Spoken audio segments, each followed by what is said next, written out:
to have a community discussion. Anybody in the audience want to join in, then be more than happy to.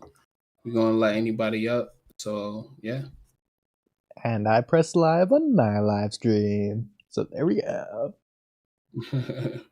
And thank you everybody for who's joining us. If you're going to be joining us in the future, please leave a like, comment, subscribe. And if you're listening on my channel, please subscribe to the Walky Talky podcast as soon as possible. Get my mans to 1,000 subs so they can finally get their monetization and start making some money off of this YouTube thing. Even though I know Kamui already is. And do the vice versa as well. We need Oodie to get a new bag too. So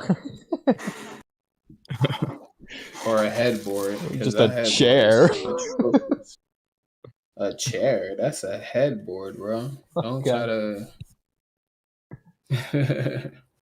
So I don't know.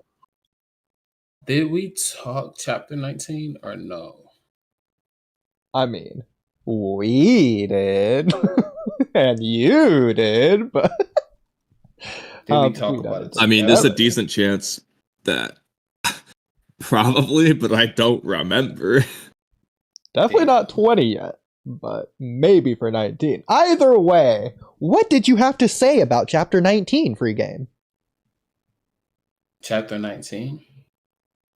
Yes. I think chapter 19, besides like Sarda, are we carrying mangekyo? I think chapter 19. That's chapter 20. Chapter 20.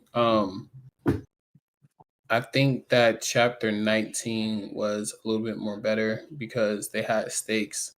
They couldn't figure out how to beat Ryu. You saw them on the verge of death almost. Like not death, but like they didn't know what to do. Like once the last trump card was nullified and you can't use it anymore, it was like, game over. So I really appreciated that about that. And then the dialogue between other characters as well. As far as like Matsuri and Konohamaru's little relationship and the dynamic that they're trying to build between them. Like I thoroughly enjoyed it from a second viewpoint because like when I read chapters, I low-key skim through it.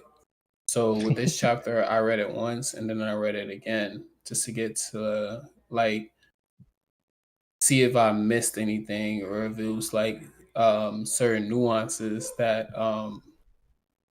that slipped my mind or just like went over my head as I was reading it.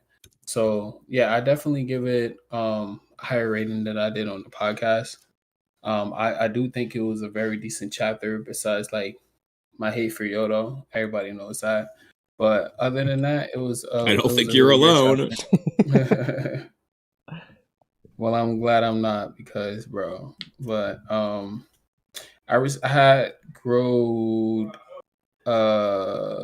slight respect for her, if you want to say that, just because the way she went out.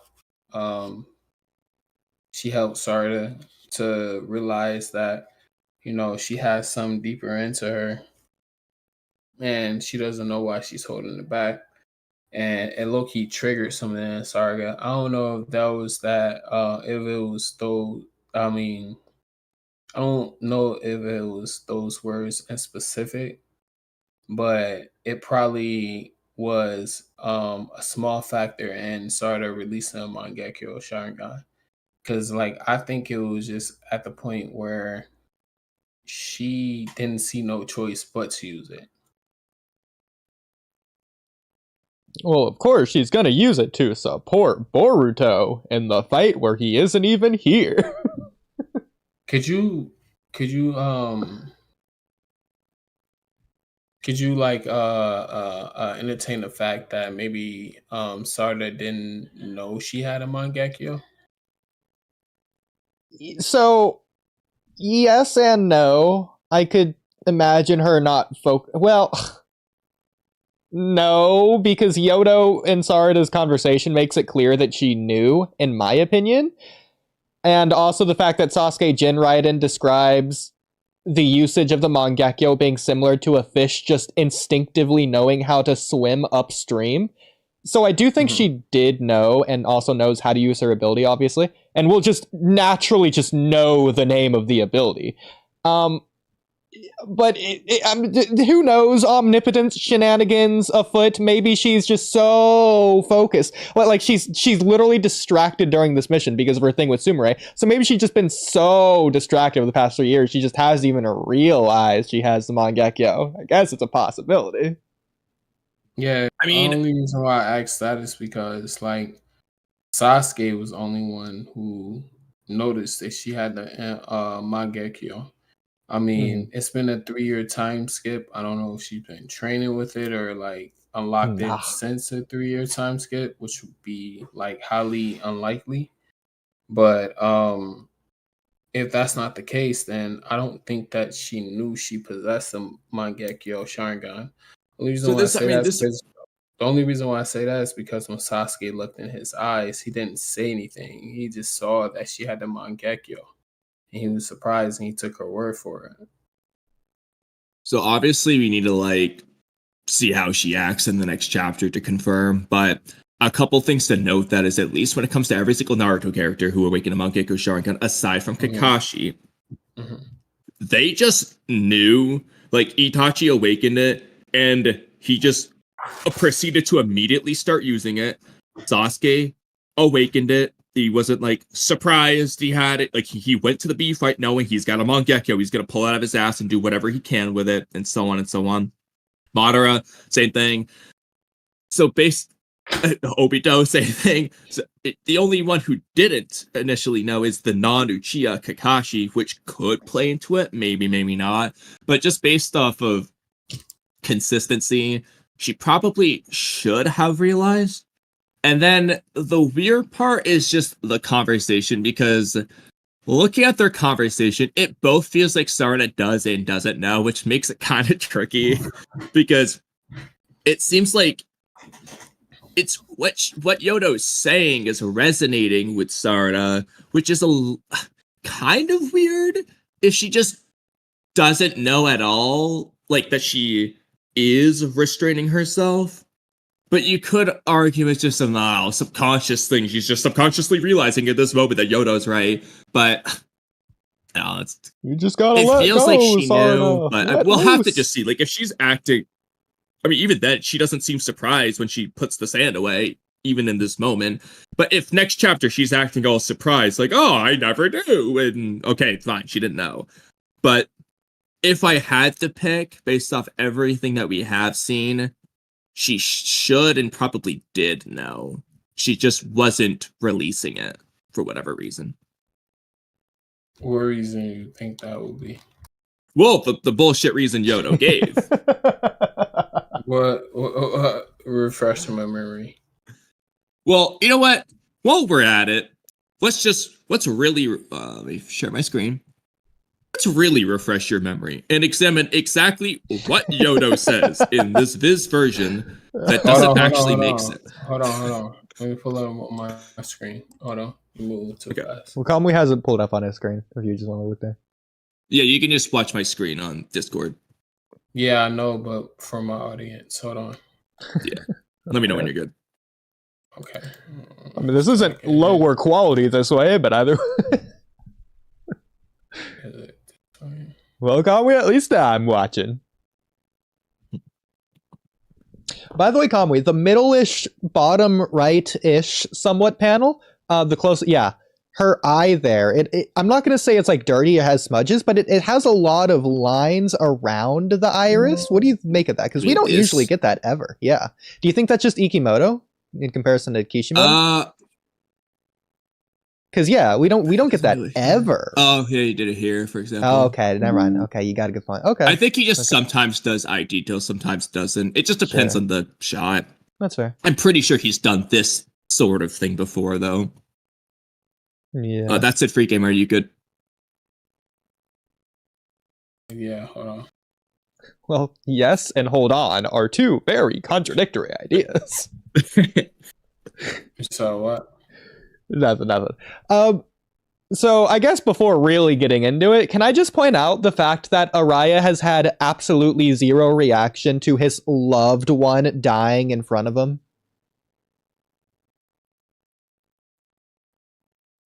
I guess he's being choked out, Ooh, but he's Mitsuki was able to yell and paralyzed. talk, so... Exactly. I don't want to hear it. I don't care if he's being choked out. Come on, bro. This is his reaction. Uh-huh. Damn it, you bastard. Oh, yeah, okay, yeah, there's that. But, like, come on. Like, if he not saw Naruto die, she's not just gonna, oh, dang it. And to make things worse, we know these aren't tears. These are Ikimaru's sweat beads. Like, I know that Obito had the mangekyo, but that's not why he raged. We should be seeing something similar to that. Like, we should be getting a Naruto explained thumbnail made canonized of Araya screaming. What we should see, and this isn't anything super crazy, I'm not expecting Araya to do what Boruto does here. Next chapter. But at the very least, it's probably here. Like this. Master, damn it, don't. I said stop it. Stop it. Like, reacting like that. Yeah. Where's that? Exactly. Well, nothing. Why do that when you have this?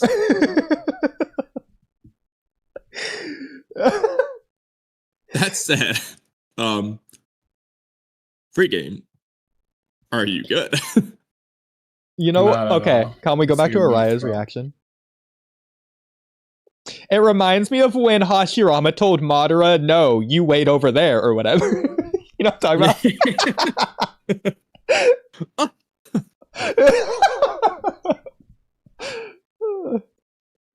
Like, he's just rejected or something, like, bro. Fucking finally. I finally got it. Hold on. You know what? Even in the right page at the bottom, Mitsuki's reaction is more intense than Araya's. And Mitsuki is like the MVP of this mission. Like the one to keep calm. Bro, he's the least likely to care about Yodo. Oh my God. Alright, so what y'all talking about? Okay. So, okay, this whole thing's kind of weird, but specifically, page 36. I don't know why or what you're holding back for. Okay, and this is the important part. But it's okay to use it for things other than just the greater good. What is that saying? That's saying, Sarda, you've been saving your power for just the greater good. However, you're allowed to use it selfishly. That's what she's saying so far. And now she's saying... Who did? Yodo is what she's saying. Like, she's implying you've been saving this power for just the greater good, but you're allowed to use it for something else. Probably something selfish. Okay. But then she goes on to say, you're allowed to use it for, and only for, that special person in your life, which would be Boruto. So she's saying, first, you're allowed it's okay to use it for things other than just the greater good. That's saying you're allowed to use it for the greater good and other things. For both. She then goes on to say, you can only use it for one thing, Boruto. So that's already a contradiction.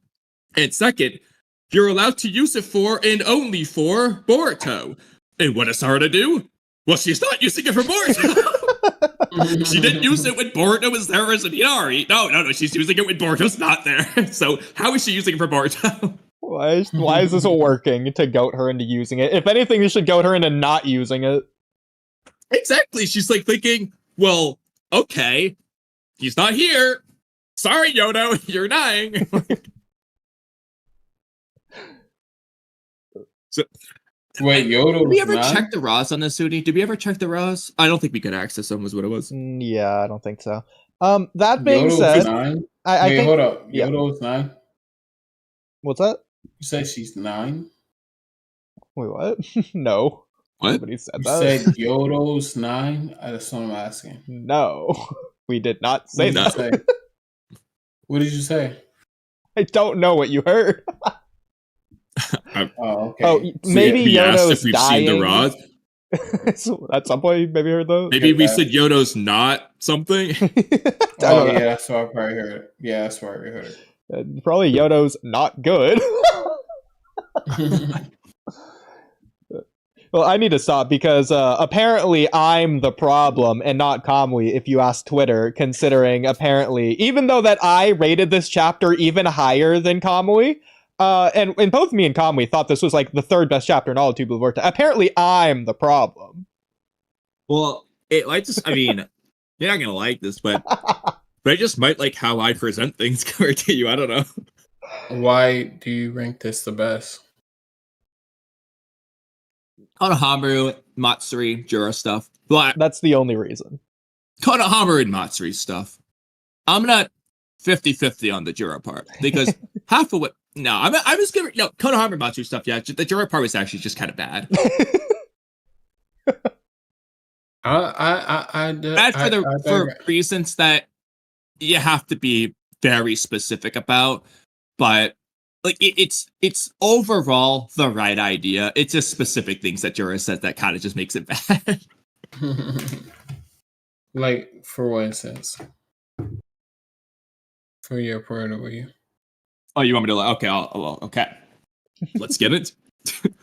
Jura makes no sense. Okay. We're in the chapters. Jura talk.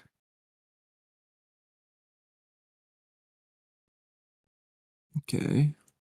Well, that was the beginning. So Well, that's just him crying. Where's he? Okay. It just looks so weird, but it's all so big like this. Okay, so now I need to pull up the comparison chapters. Chapter 4. Okay. Well, just give me a couple of things here. So the first thing to note is, let's skip to it. Why does it? I'm so confused. Why is it? Where is the part?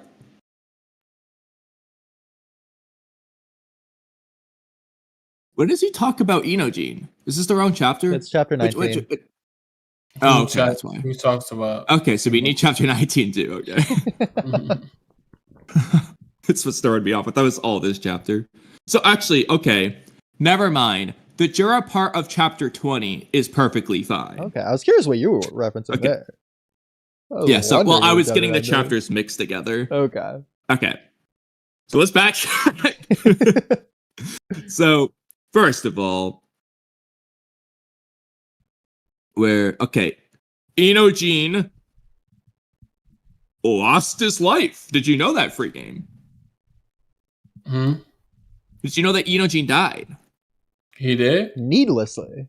Well, yeah, I mean, are you reading this the same thing I am? Eido Gen lost his composure and ended up needlessly losing his life. Did you know that? Fuck? No. Oh, well, wait, hold on, free game. Are you saying no because of? Well, I might know why you're saying that. It's probably because of this scene, like when Himawari healed his chest, and then everyone was just perfectly not worried about Eido Gen really anymore. Is that? And Jura is right there too. Is that why you're saying that? Yeah. Well, that's weird because Jura is right here too, just like us, and well, as he clearly states, Eido Gen lost his life. Needless. Hold on, let me look at that. Hold on. I gotta make it bigger because I'm looking at it on my Streamlabs. I can't really see. Hold on, make it bigger. It must be because love is a disease. Is this okay? So damn, I can't Chapter see 19, page 30. Send me the page. Send me the page. You know what? I have a better idea. Just take a screenshot. I'm just gonna take a screenshot of the panel and post it in Discord chat. Please. Let's just do this. Oh goodness. Because I can't. Putting in your regular chat, just the regular one.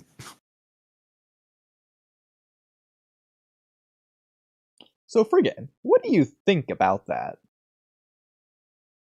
What, he lost his life? Yeah, the fact that Eido Yeah, what do Gen's you think about Eido Gen's death? I gotta see what you sent me. Hold on. His needless death at that. You probably sent it. What do you send it to? I don't see it.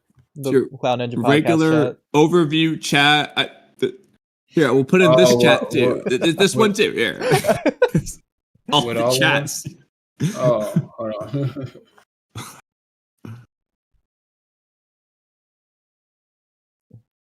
All right. But, I'll get rid of that for now. Also, real quick, do you have an upcoming event, Boruto Chapter 20 prediction scheduled for tomorrow? Well, I hate to break it to you, Freegan, but Chapter 20's been out for like 2 weeks. You might want to try the Chapter 21. I'm not going to stop him from doing predictions, Kamui. Come on. Wait, I didn't put Chapter 21? No, you put Chapter 20. So you'll have to make sure you predict Chapter 20's event. So you have to ignore what actually happens and predict what will happen. Let the man go at his own pace. No, mine says TBV Chapter 19 to 20 community discussion. Did Sarda know she had a mangekyo prior to Chapter 20? Allow me to take a screenshot of this, too. What screenshot? Right, check the podcast stage chat thing. Oh, you talking about the stage chat? I don't care about that. Oh my God. Oh, I was just letting you know. Yeah, I don't care. But about anyway, that. about That's not Eido gonna get Gen's put on death. YouTube. All right, yeah, go ahead. I see what you posted. So is it like solidified that he died? Because they No, didn't say it's anything. just wrong. Free game. He didn't die. it's like- we got quite like the opposite with solidified, actually. Allow me to show you. Just you remember Sakura's amazing, long-awaited return to the Boruto series? Yes, Sakura's return. The big one, the one where Sakura was really impactful. And, he's gonna be just fine. And reacting to Hidari and Sarda and Sasuke and all that. Yeah, so Sakura just made it clear that Eido Gen's fine. Now, obviously, Jura, unless Matsuri's trees told her, Jura wouldn't know about this. But that's not the problem. It's just that, he saw Himawari heal Eido Gen. Everyone react calmly. Then goes on to praise Himawari's healing ability. Or this thing will load. Oh, maybe not. Now, something I'll point out, and correct me if I'm wrong, but if we go back to Sakura's dialogue, I think she implies that Eido Gen would have died if left on his own and if she didn't do anything. No, she just says, looks like his chakra flow is disrupted, but no worries. I don't know, Okay. Because one of the comments in the comment section, I think from Jonathan Oliver and Mamba or someone, was saying that, but I was just giving them the benefit of the doubt. But even then, Juro's saying it as if it's definitively true instead of he just doesn't know. Yeah. But I don't know why this chapter just won't load for me anymore, but I'll try it again. But anyway, the point is, he goes on to see Himawari's healing abilities be absolutely, off screen, absolutely insane, and he specifically praises her. What astounding healing power! Far beyond human or Jinchuriki level, something almost like what Weebiju possess. Now, Weebiju meaning the Shinju. You know what the Shinju can do? Not even Jura level Shinju, just the regular Shinju. Oh, they can do exactly this. You can blow Hidari up. Whatever chapter this up. I don't know. You could turn him into a Thorn Soul because you blow him up. Then proceed to put them all the way back together. I don't care if he needs help. That's how these Shinju heal. Not even Jura. He's praising Himawari for having healing on that level. And where'd the chapter go? Well, anyway, he saw her heal. It's like, why is this default assumption that she's definitively dead? He could have said almost losing his life. He could have said, he could have had perilous injury. That leaves the open-ended. Maybe he's dead, maybe he's not. It was near-death injuries Who knows what happened? I think this is a mistranslation, personally, if I had to guess. If not, again, just from Jura's perspective, his assumption should be that Eido Gen lived, not that he died. Like, more things are pointing in that direction. But that's not really the important part, even if that is stupid. The main thing that is bad is really this page. So he thinks life forms, that's fine. That's just his motive. He thinks life forms should obey their instincts to strive towards evolution. That's his goal. That's his mindset. That's fine. He then goes on to say, yet because of their social nature, humans bind themselves with restraints called reasoning, dulling that instinct. It's a harmful side effect of acquiring intelligence, and it's why humankind carries a fatal flaw. Unlike us divine trees who stay true to our instincts. So, unlike us divine trees who stay true to our instincts. Now, free game. Do you have any guesses on what one of the first things Jura says in his introduction is? Any guesses at all? But do you have any? Okay, so Jura says, so humans do this. Unlike us divine trees who stay true to our instincts. He's saying humans' instincts are dulled because of reasoning. Unlike us divine trees who stay true to our instincts. Now I'll ask you, what do you think one of the first things Jura says is when he's first introduced? Wait, what? Any guesses? What do you think what do I think the first thing he'll say when he's what? No. So Jura says this now, in this chapter, chapter 19. Unlike us divine trees who stay true to our instincts. Now I'm asking you, free game, do you have any guesses as to what Jura said previously in chapter 4 when he was first introduced? Just any guesses? What I'm going to show you. Don't know. I can't go back that far. You have to show me. Okay. Well, good thing I'm here. Because Jura says, you were lucky, Boruto. Our self-awareness having just... So hold on. self-awareness... I'm sorry to laugh at you. Can you repeat that back over so I can cut clips? Okay. All right, I'll just start from the top. In chapter 19, Jura says, us divine trees stay true to our instincts. Okay, that's why they're different from humans, is what he's saying. But in chapter 4, our self-awareness having just awakened, overflowing curiosity and thirst for knowledge are still surpassing our instinctual drive to devour. That's why Jura isn't trying to devour Boruto, because that instinct was surpassed by curiosity and thirst for knowledge. What happened to staying true to our instincts? Let's continue though. My bad. My mic was muted. I think over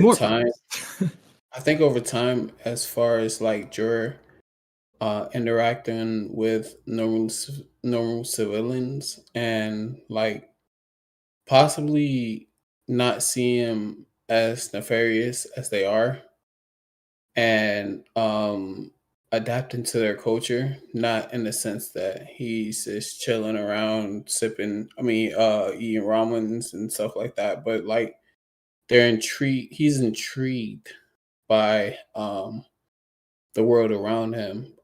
It was been implied that like Jura and all the other Senjus are like infants, so their curiosity is pretty much like if you want to put it in an infant's point of view, like an infant or like a toddler, they are brand new to the world, and everything that they see is like seeing it for the first time. You know what I'm saying? If you want to put it in that aspect as far as being infants and stuff like that. So like they don't have any concept of the world besides what they've been taught. They don't have any real life experiences or anything like that. Like, I mean, I know we're talking about a whole new creature, and I don't know what his like IQ is, but Jura seems like a smart kind of guy. Depending on the type of literature he reads, it could sway him to take another path as far as like what he thought his primordial instincts was. So Yeah, that's basically what I want to say. So, free game. Well, Let me ask you this. What is Jura's current goal? That's a tough question because it's right on this page, actually, if you want to just read this panel. it's small as fuck. I need glasses. What the fuck? All right, here, we'll take another screen. Hold on, I got you. I can see it. Okay. Ideally, in my own opinion, life forms should obey their instincts to strive towards the goal known as evolution. Okay, that's the end. That's all you need. Ideally, so that's his goal. Just strive towards evolution. Let me read this again, so I can fully digest it. Ideally, in my opinion, life form should be. Ideally, in my opinion, life forms should obey their instincts to strive towards the goal known as evolution. I mean, I get that because that's his primordial instincts. It's devour. It's like if you want to bring it back to like an animal instincts is to survive, is to catch their prey, eat them. You know what I'm saying, like that. So and the contents they're in the same way, but the difference between them and just raging animals is they have a conscience and they have some form of intelligence. So you can say intelligence corrupts, but I think Jura is going to have some type of change of heart. I don't really want that, but I think Jura is going to not be the person that we think he is.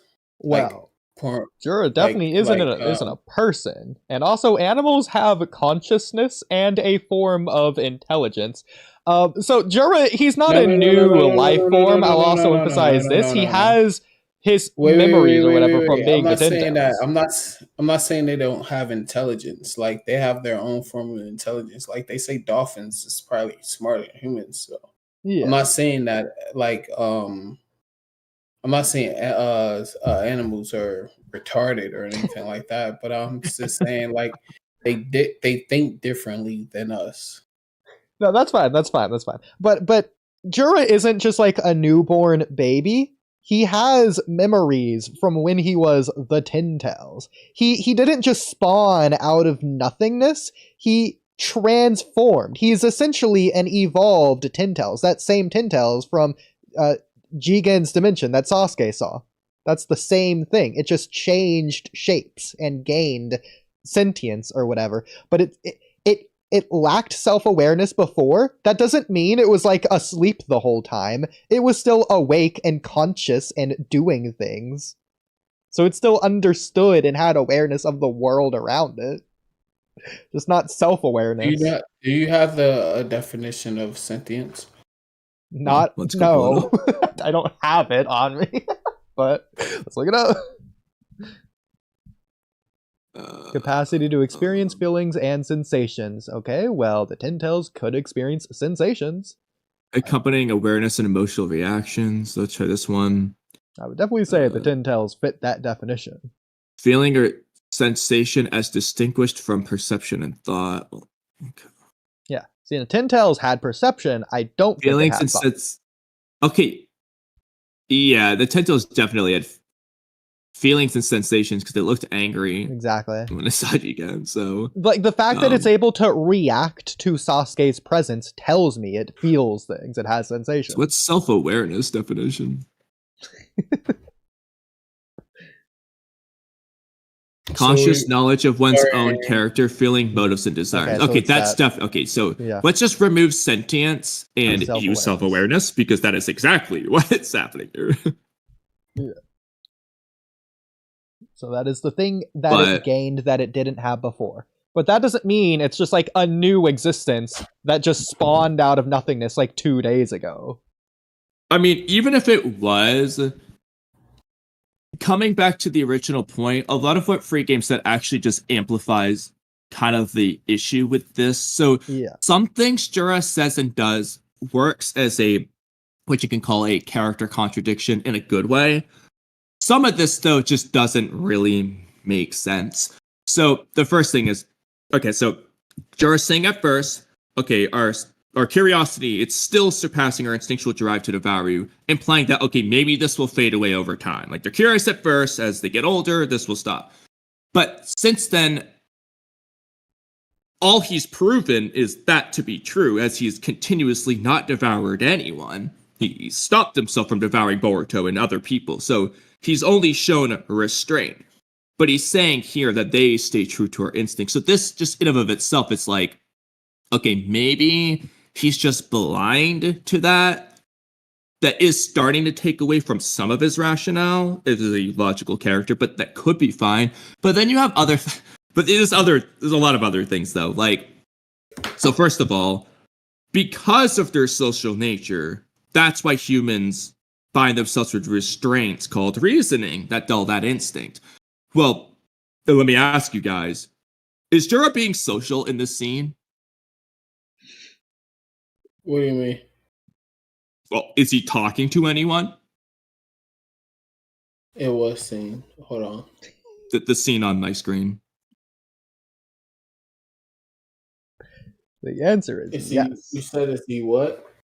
Well, is Jura talking to anyone right now? I feel in life form shit. I can't read it. Read it, bro. My eyes. You don't need to read it. You just need to. Yeah, the answer is yes. He's clearly talking to Hidari and Mabushi here. He's being social. All this man has done is just talk to everyone he meets. Okay, he's very social. Like, now again, maybe he's just blind to his hypocrisy, but like, if he knows what being social is, he knows what that is. He should know that he's currently doing it. And he's saying, because of social nature, you get reasoning restraints. He should be able to put two and two together that, like, obviously they would be susceptible to this. But that's not the only thing. He thinks that they're so what we're getting, Jura thinks that the Shinju are immune to this reasoning instinct because he thinks they're not social and that they stay true to their instincts. However, he believes that the other side of intelligence, love, is capable of causing the Divine Tree serious problems. The next chapter shows this with Matsuri and Konohamaru. Matsuri is clearly affected and susceptible to love and how that can affect her instincts. They're proving that the story proves that love can affect them. If love can affect them, why does he think they're immune to the social nature human reasoning? That doesn't make sense. If he's going to be a hypocrite, he would either think they're immune to both, even though they clearly aren't, or, like the love situation, he would just be weary of both. It doesn't make sense for him to think that they're just incapable of suffering from the reasoning problem when they are social, which, by the way, to be surpassing their instincts previously, and are worried about love, which clearly get affected. That doesn't make sense. Yeah. That's just illogical. Like, isn't Jonathan Oliver's whole thing that he's hyping up about the Shinju, that they want to gain intelligence? Wouldn't that just go along with the reasoning? Like, Jura is literally saying here that he's an irrational villain. Literally what he's doing. Some things, like, for example, now, some aspects are fine. Like, for example, this, something I'm going to say is making Jura a hypocrite. This isn't inherently a problem, what I'm about to say. But why hasn't Jura devoured Boruto or Himawari or Kawaki on countless occasions? Reasoning. His own reasoning.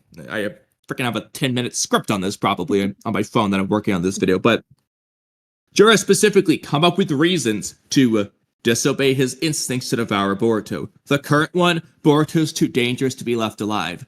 But in plenty of situations, though, he's just not doing it. Every time Jura isn't devouring Boruto or Kawaki, he is going against his instinct to devour an Otsutsuki. The thing that Mabushi was calling Jura out about in chapter 5, be like, why do you want to do that? That's not an Otsutsuki. That's weird. That's the instinct. So Jura's disobeying the instinct because of reasoning. Logical reasoning. Okay. He's doing it. Like, he's being susceptible to this problem. That hypocritical action versus talking thing is fine until you start putting this into the equation where he's logically deducing before it even happens that love could be a problem based off of humans. The human Eido Gen. Why is he saying this? Because Eido Gen did it. He saw humans surpass their instincts because of love. It caused them to, according to Jura, needlessly lose his life, but the point is it put their lives in danger. And he's basically saying that love could affect them as well.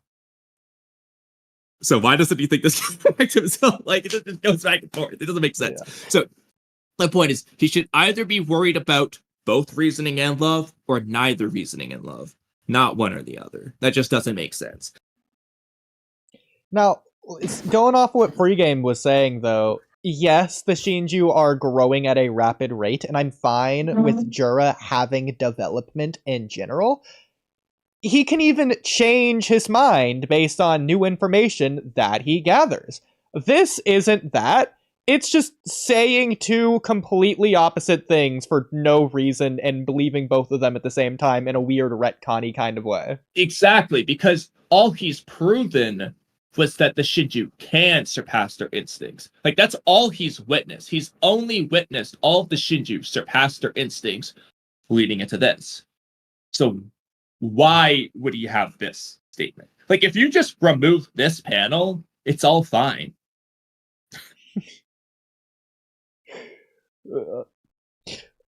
Now, I will mention one thing, Kamui, just to try and salvage this. I already know that you've already debunked this anyways, but just to throw it out there. Jura's end goal has always been the same from the beginning. He's going to evolve like a divine tree. The targets isn't changing that goal, it's putting something else to do in front of it before accomplishing that goal. But even then, the end goal is still the same, it's just he's going to do the target thing first. This is similar to what Naruto does. Naruto's goal is to become Hokage, but time after time, he does things that aren't necessarily directly impacting his becoming Hokage-ness, such as chasing after Sasuke or whatever. But as you said, we've already talked about this, but all those things that Naruto's doing, they're pillars to support him on that path. So Naruto's envisionment of a Hokage requires him to be capable of saving a friend. Exactly. He can't become Hokage if he can't save a friend. That's Naruto's envisionment of what Hokage means to him. So Naruto needs to hit these stepping stones to reach that goal. During devouring a target, very easily and understandably could and probably would support his evolutionary goal. It probably bolsters his evolution. But that's not the thing that we're discussing. Yeah. It might be perfectly in tandem with the goal known as evolution, but it doesn't involve obeying their instincts to strive there, because he's specifically avoiding the instinct of our Boruto to do this. So the way you're looking at it, the bottom right panel is the problem. In my opinion, the bottom right panel can exist. The problem would be the middle panel. Well, I was thinking of the reasoning panel. I put both of these together. These are both the problem. Okay. Yeah. No, I see what you're saying there. But, like, as long as he doesn't change his goal, as long as he doesn't give up on wanting evolution as his final thing, that should still be fine. The reasoning thing's that really thing that bogs down everything because of the targets. Okay, so let me put it this way. This is the biggest problem. Yeah. This is just a weird, makes no sense retcon. Okay. But that's all there is. It's just it's just like, why did you say that? Like, you didn't think it here. And, this becomes like really weird. Mm-hmm. Because it's like, you're social, you're saying that humans do this, but you don't. The reason you're doing everything is reasoning. I mean, I just wanted to get that out there, since I'm sure that's what Silva and Mamba and Jonathan Oliver would have loved to throw at me here, so... At least I'm addressing it before they even have the chance to point it out. So that being said, free game. So you'll BRB for 10 minutes. What do you want to do until it? Well, okay, let's just go to our topics then. I guess so. Do you want to do Boruto or Naruto topics? Well, I guess we'll just stick with Boruto for now. So, here's something fun. You'll really like this. So, I went back and I actually rewatched the Remon arc the past, 2 or 3 days. So, something interesting stood out to me.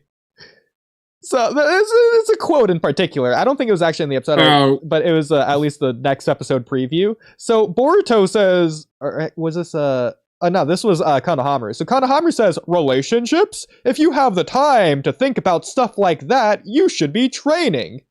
And then he says, my ninja way is my girlfriend. Konohamaru's ninja way, Kamui, is his girlfriend. That's who he's dating. That's so... His ninja way is who called him Konohamaru-chan this whole time. That's why he was so upset with Matsuri. So next time anyone, freaking Sauron comes in, he's defending Konohamaru. Sauron. Konohamaru's girlfriend is his ninja way. Are you aware of this? or Sauron, do you know what Konohamaru's ninja way is? I can't wait. I cannot wait. But he continues by saying, my goal is to be the Hokage. I can't lose focus with things like relationships. That's Konohamaru to Boruto / Ramon. So, there you go. That's with the obvious context of the current arc of Two Blue Vortex. Maybe he started to stray away from... The problem is... So, you could write this in a way to where he started to get interested in Moegi or whatever, and because of that, his focus on becoming Hokage started to wane in comparison, and that's why he's not Hokage now, or something. Like, you could do something there. But the thing is, let's be honest, Ikimoto is... I don't care if he watched that scene or not. I don't care if he even remembered or not. He's absolutely not going to call back to it, and he's going to ignore it. And Konohamaru just didn't say that in Ikimoto's mind. You say that, but next chapter would be the most likely time to call back to the Remon arc, at least in terms of Konohamaru's arsenal, because we did, if you remember, we saw Konohamaru fight in that arc. What does he do? He has 3 different moves that he does that are, new. And I could totally see Ikimoto, because this would be an Ikimoto thing to do, regardless of Kishimoto. Ikimoto would just be lazy and just copy the anime here anyway. It's the same sequence and everything. You say that, Oodie. You say that. And I'm going to both present a counterexample, and also use it to explain why I would be extra furious if they did that. Mitsuki. Ikimoto has absolutely not been calling on the anime for Mitsuki's power. I think the fact that Araya's got better reaction speeds than Mitsuki is enough to prove that. So if he's gonna actually do that for Konohamaru, I don't know how to take that. Like, is he just putting a middle finger to Kishimoto's one-shot chapter and everyone who likes Mitsuki? Like, is that what he's intentionally... Is he going out of his way to make Mitsuki as bad as possible while doing every other anime callback he can at that point? The fact you didn't use the word mad, you used the word extra furious. Yeah, bro. I love it. So okay, to be fair, there's 2 different aspects to this. The first aspect is the fact that Mitsuki's fighting with his allies, his comrades. It's not a one-on-one fight, as opposed to Konohamaru versus Matsuri, to where it is 1v1, just like Konohamaru versus the weird demon thing from the Remon arc. That's all the more reason for Mitsuki to not be doing his bad. I know. He's first of all, he's got help, and second of all, he has comrades he wants to protect. You know what makes everyone their strongest in Naruto and Boruto? When you have people you want to protect. Well, to be fair, what if Mitsuki, since he's been on the room sharing mission for 3 years, what if just like Naruto and Sasuke and Naruto Gaiden fighting Shin, what if Mitsuki is just rusty? We just don't have a Ninetales to say it. So I would be fine with that. No, you wouldn't. But the problem No, you wouldn't. is that really only applies to his ninja skills, and his Sage Mode power level would be irrelevant because, well, the first time he awakened it versus Orochimaru is as rusty with the power as he can That's exactly get. what I was going to say. You wouldn't be okay with it. I was going to point to exactly that. So, like, I don't care if Mitsuki's throwing his kunai and missing all the targets or whatever. He should still be throwing the kunai at 1 billion miles an hour because he's that strong. Like he can speed blitz Ryu and miss the punch. Okay, whatever. But, like, he should be speed blitzing Ryu. That's the thing. Okay, well, the other aspect of this is that we actually haven't seen Konohamaru fight 1v1 yet. He fought, obviously, to protect Boruto against Hidari, or Sarda, or whatever there, so I'm not going to count that. And he hasn't fought Matsuri yet. He just got caught by her and got freed through himself. He's about to start his fight against Matsuri. And so let's also remember what Konohamaru's goal in this mission is, or how the mission is supposed to go. And he, again, recapped this with Team 7 and the Sand people right before as well. The whole, apparently, at least this is what Kido was saying, because I don't remember this personally, but what Kido was saying was that, I don't remember if it was someone. What someone was saying was that the point of this mission is that Sarda and Mitsuki and them are going to finish off Ryu, and then come to help Konohamaru finish off Matsuri. So Ryu's supposed to be finished off first. Konohamaru's supposed to be waiting for backup, or at least not supposed to finish off Matsuri expectedly until the backup arrives. That's apparently something that was said. Do you recall that? I don't think that was said. I don't think it was said either. But let's just go with it for now. Because this helps me with my claim here.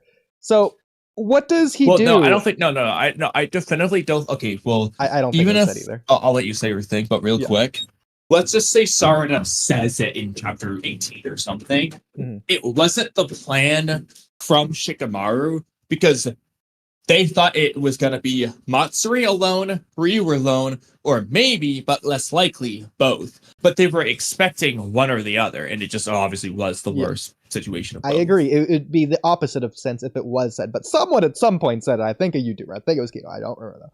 Either way, let's just go give Kido the benefit of the doubt and say it just was said, and we're just both forgetting, even if it contradicts the manga itself. So it just is the case. So this would make sense for Konohamaru to not. Doesn't make sense. It would make sense for Konohamaru to not go for the kill, but rather go for the stall, waiting for his allies, and be like, what are they doing? Taking so long, blah, blah, blah. So what does he do in the Remon arc? Well, he's fighting a demon that he can't actually attack. He can't touch the demon, but the demon can touch him. So what does he do? He actually has 2 different sealing techniques. Well, not sealing. He has barrier jutsu. He uses this green triangle-looking thing that does keep the demon inside for quite a while. It does just eventually break out just through power alone. Then he has this second technique, this like translucent pinkish reddish orangish looking, not orange, but like reddish pinkish looking hand thing that just comes out of the ground and grabs the demon, and he's just like squeezing it, holding it tight, and it does eventually break free of this as well, just through the same like essentially shock reflex whatever. But Konohamaru does hold it down for a little bit. But then the third thing, which I think is even the coolest, and obviously, honestly, the most likely of the 3, regardless of the first 2 acting as stalling techniques, waiting for Sarda and other allies to come assist him, the third one just would be cool and could just work for this as well. Monkey King Enra could be summoned, and Konohamaru could use him as the monkey or the staff. I want to see that. I want that to be canon. So I need that. Now I have like 5 things to say. Okay. 1, Konohamaru's never once had any internal dialogue thinking about this situation, so it's clearly not his mind. 2, Monkey King Enra staff isn't a stall sealing technique, whatever. Might as well just go for the kill at that point. 3, Konohamaru was going for the kill, not the stall. He just faltered because of love. That's clearly what the story's telling us. So he's not doing any of this. Also, coming back to the mission thing, whether the plan is to take out Ryu first and then join up with Konohamaru, the point with this mission is that they're too weak to beat the Shinju in a fair one-on-one situation fight. So the point is to get them off guard. Hypothetically, the plan is to gang up on Matsuri. Okay, it's a gang of 8 people versus Matsuri. That it's still not really a fair fight. You know, it's like the point is the Shinju are too strong. So Konohamaru shouldn't just be a 1v1 Matsuri. That just goes against the point of the mission. If he's that strong, you know, like it's not really what the mission's. That's not really what the story's getting at. Not to mention that clearly Hidari overpowered him. So like, it's not as though they presented Konohamaru as being as strong as the Shinju anyway. I mean, regardless of the fact that Konohamaru was cut up really bad and I'd argue critically injured, regardless of that, let's just assume he's fully healed right now. The point is he doesn't have like a leg or arm chopped off. Matsuri just was like blown in half. Yeah, and but the problem is Matsuri's whole moveset. Exactly. I know. It dictates that was irrelevant damage. I know, but you can use that to downscale her to whatever Konohamaru's level is inevitably going to be. That's just what the authors are going to do for them to have this one-on-one fight in the first place. Well, assuming they have the one-on-one fight and she doesn't just devour him in one shot or whatever. I don't think that's going to happen. I have no faith. I'm not saying I expect it, but I have no faith that they're going to have a drawn-out battle. I mean, at the very least, Konohamaru, like, what did we see last? Matsuri lash out her tentacle things at Konohamaru. Konohamaru has the wind-style barricade technique. This Rasengan thing, the Rasen barrier. Yeah, you know what? Gaara has the freaking ultimate mom defense. That's definitely better than Konohamaru's bullshit barricade, so I don't want to hear it. Okay, I'm just saying. I low-key want to see the green triangle and pinkish hand sealing/barrieritizing Matsuri, even if she breaks out pretty soon after. And then I want to see Monkey King Enra. I want to see Monkey King Enra above all. I mean, I don't think there's anything wrong with you wanting to see that. Just don't expect it. That said, I don't want to see Monkey King Enra. Oh. I want to see Konohamaru be unique. I don't want to see him copy Hiruzen. I don't want to see him. It's already copied. I mean, at least his Rasengan variations are all new. It's not even copying. He's not using Enma. He's using Enra. The same thing. If he's just going to become a staff again. But it's cool. Not to mention that the staff is stupid in the first place. Okay, no, you don't have a problem with copying. You have a problem with the way copying is done sometimes. They can totally copy and it's fine, okay? Sarda having Chidori isn't a problem. I've never heard you complain that Boruto has Rasengan. You know why? Because Kodachi wrote those. Okay, but I think it's not only fine, but a good thing if Konohamaru quote-unquote copies Hiruzen here. Since his whole goal is to be Hokage, he is a Sarutobi clan member. I want him to see him using these few Sarutobi things we know the Sarutobi actually have.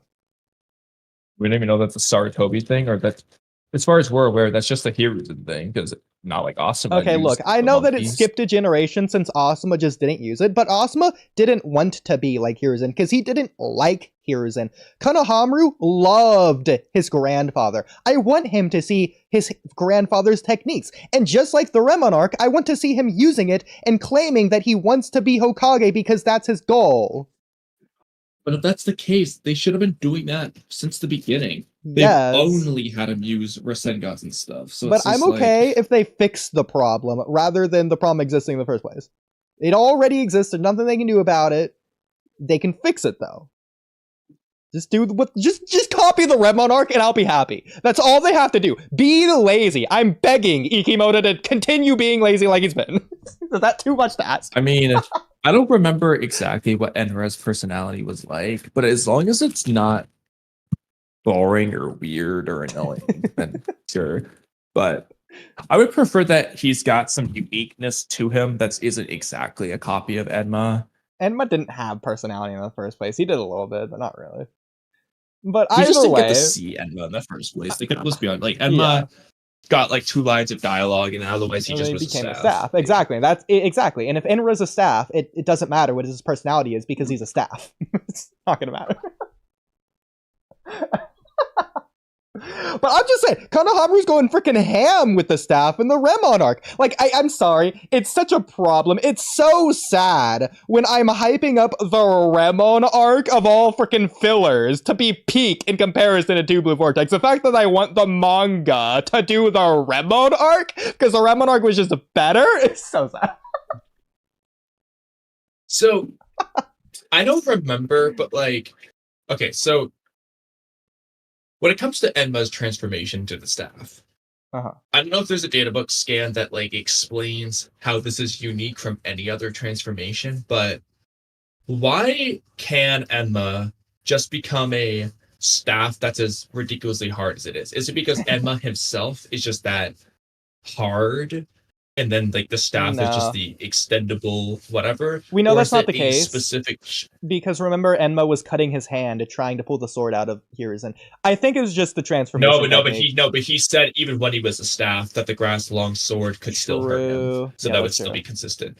Because the reason I'm asking though is because if you can just, if it's not a specific jutsu beyond the transformation jutsu and it is just a transformation jutsu, what do you need Enma for? Just literally have anything else transform.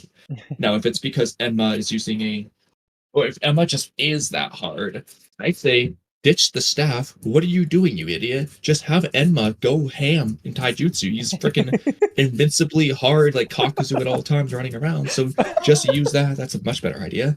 Or alternatively, number 3.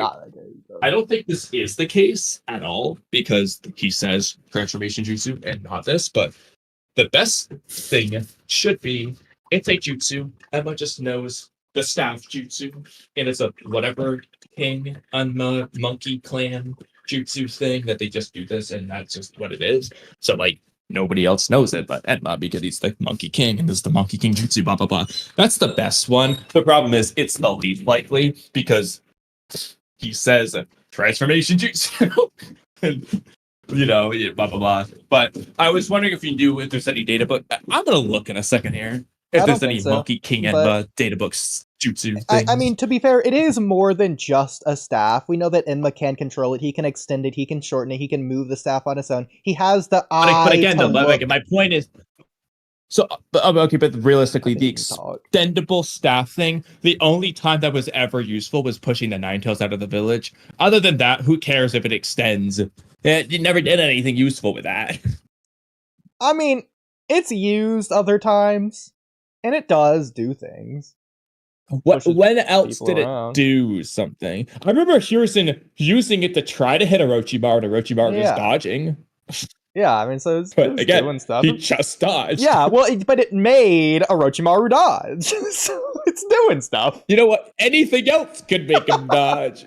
Yeah, this is just, it worked, okay? He doesn't need something else. Though, it was the most efficient. So I just went to a random data book part, but this thing says that Enma, it says the Kusanagi blade, compelled a cry out of Enma because it hurt him, who possesses a diamond heart body. So this line on its own, I haven't looked at anything else, is just saying that he's that hard. But I'm trying to find anything I can. Well, at that point, the staff would be the body since that's when he was hit. He's possessing. My point is, I'm trying to figure out. I just want to figure out: is Enma as hard as adamantine, and he just transforms into a staff? Okay. Under a staff forms, he assumes that will. Okay, transformation, adamantine staff. There you go. Under a staff form, he assumes that will. Enma becomes adamantine and bears his fangs. The Monkey King Enma's transformation tech. At least they're phrasing as like Enma's transformation technique, but characterized by the hardness of diamond and its at-will extensibility. Adamantine staff is the third weapon of choice, so to speak. Blah blah blah. And Enma's transformed into the adamantine staff. Okay, you know what? That's a good point. As we see, he can just like reach his hand out of the staff. Yeah, exactly. Do you remember when he does that? So the way I'm thinking about it's clearly not just the transformation jutsu, because it's like something different. Okay, but even that's good then, because that makes it even more prevalent, because at any moment he can do that, which the fighter has to account for. It's essentially the same as code fighting with this claw grimes. In that way. Yeah, and from that perspective, my only thing though is I still want to know for sure, is Enma like that hard in general or not? But hopefully it's only when he does the transformation, because if so, that, you know, This doesn't make sense. Oh He's a my god, this monkey. is ridiculous. But that being said, defense go be. Oh wait, hold on. For it's in the fire of battle, its at-will transformation-based attack and in defense go beyond the scope of proficiency to attain the realm of shinobi godhood. Oh god. So does this confirm that Kushina's chains are as hard as diamond, by the way? I guess so, because it's just saying he becomes adamantine, and well, the thing is Kushina's things are like chakra. They aren't even physical, right? No, they're called adamantine chains, so they could just have the properties of adamantine, but be like it's similar to like in Hunter x Hunter, a conjurer, if like Kurapika's conjure chains have seemingly chain durability, you know, like even though he conjures them. All I'm saying, again, just based on like the tenacity strength or whatever it's called, I forget, tensity, whatever it is, Kimimaro's bones should still be able to break the diamond chains or staff or whatever, because steel is more foundationally astute than diamond, even though diamond's harder. Diamond could cut it, but you could break the diamond with the steel. So Kimimaro's still on top. I'm trying to look up these things for like how hard adamantine is.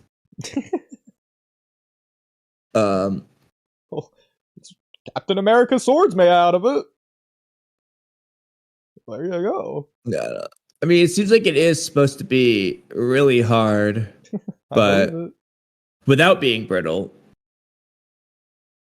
But that makes the question though of why is Deepa's like ultimate armor, like the final thing he does with his hand, like diamond-like crystal looking? It's like that just seems counterintuitive. Like, is that the reason Boruto's super high compression Rasengan beat it, because it was just brittle diamond and not like as hard as his normal thing?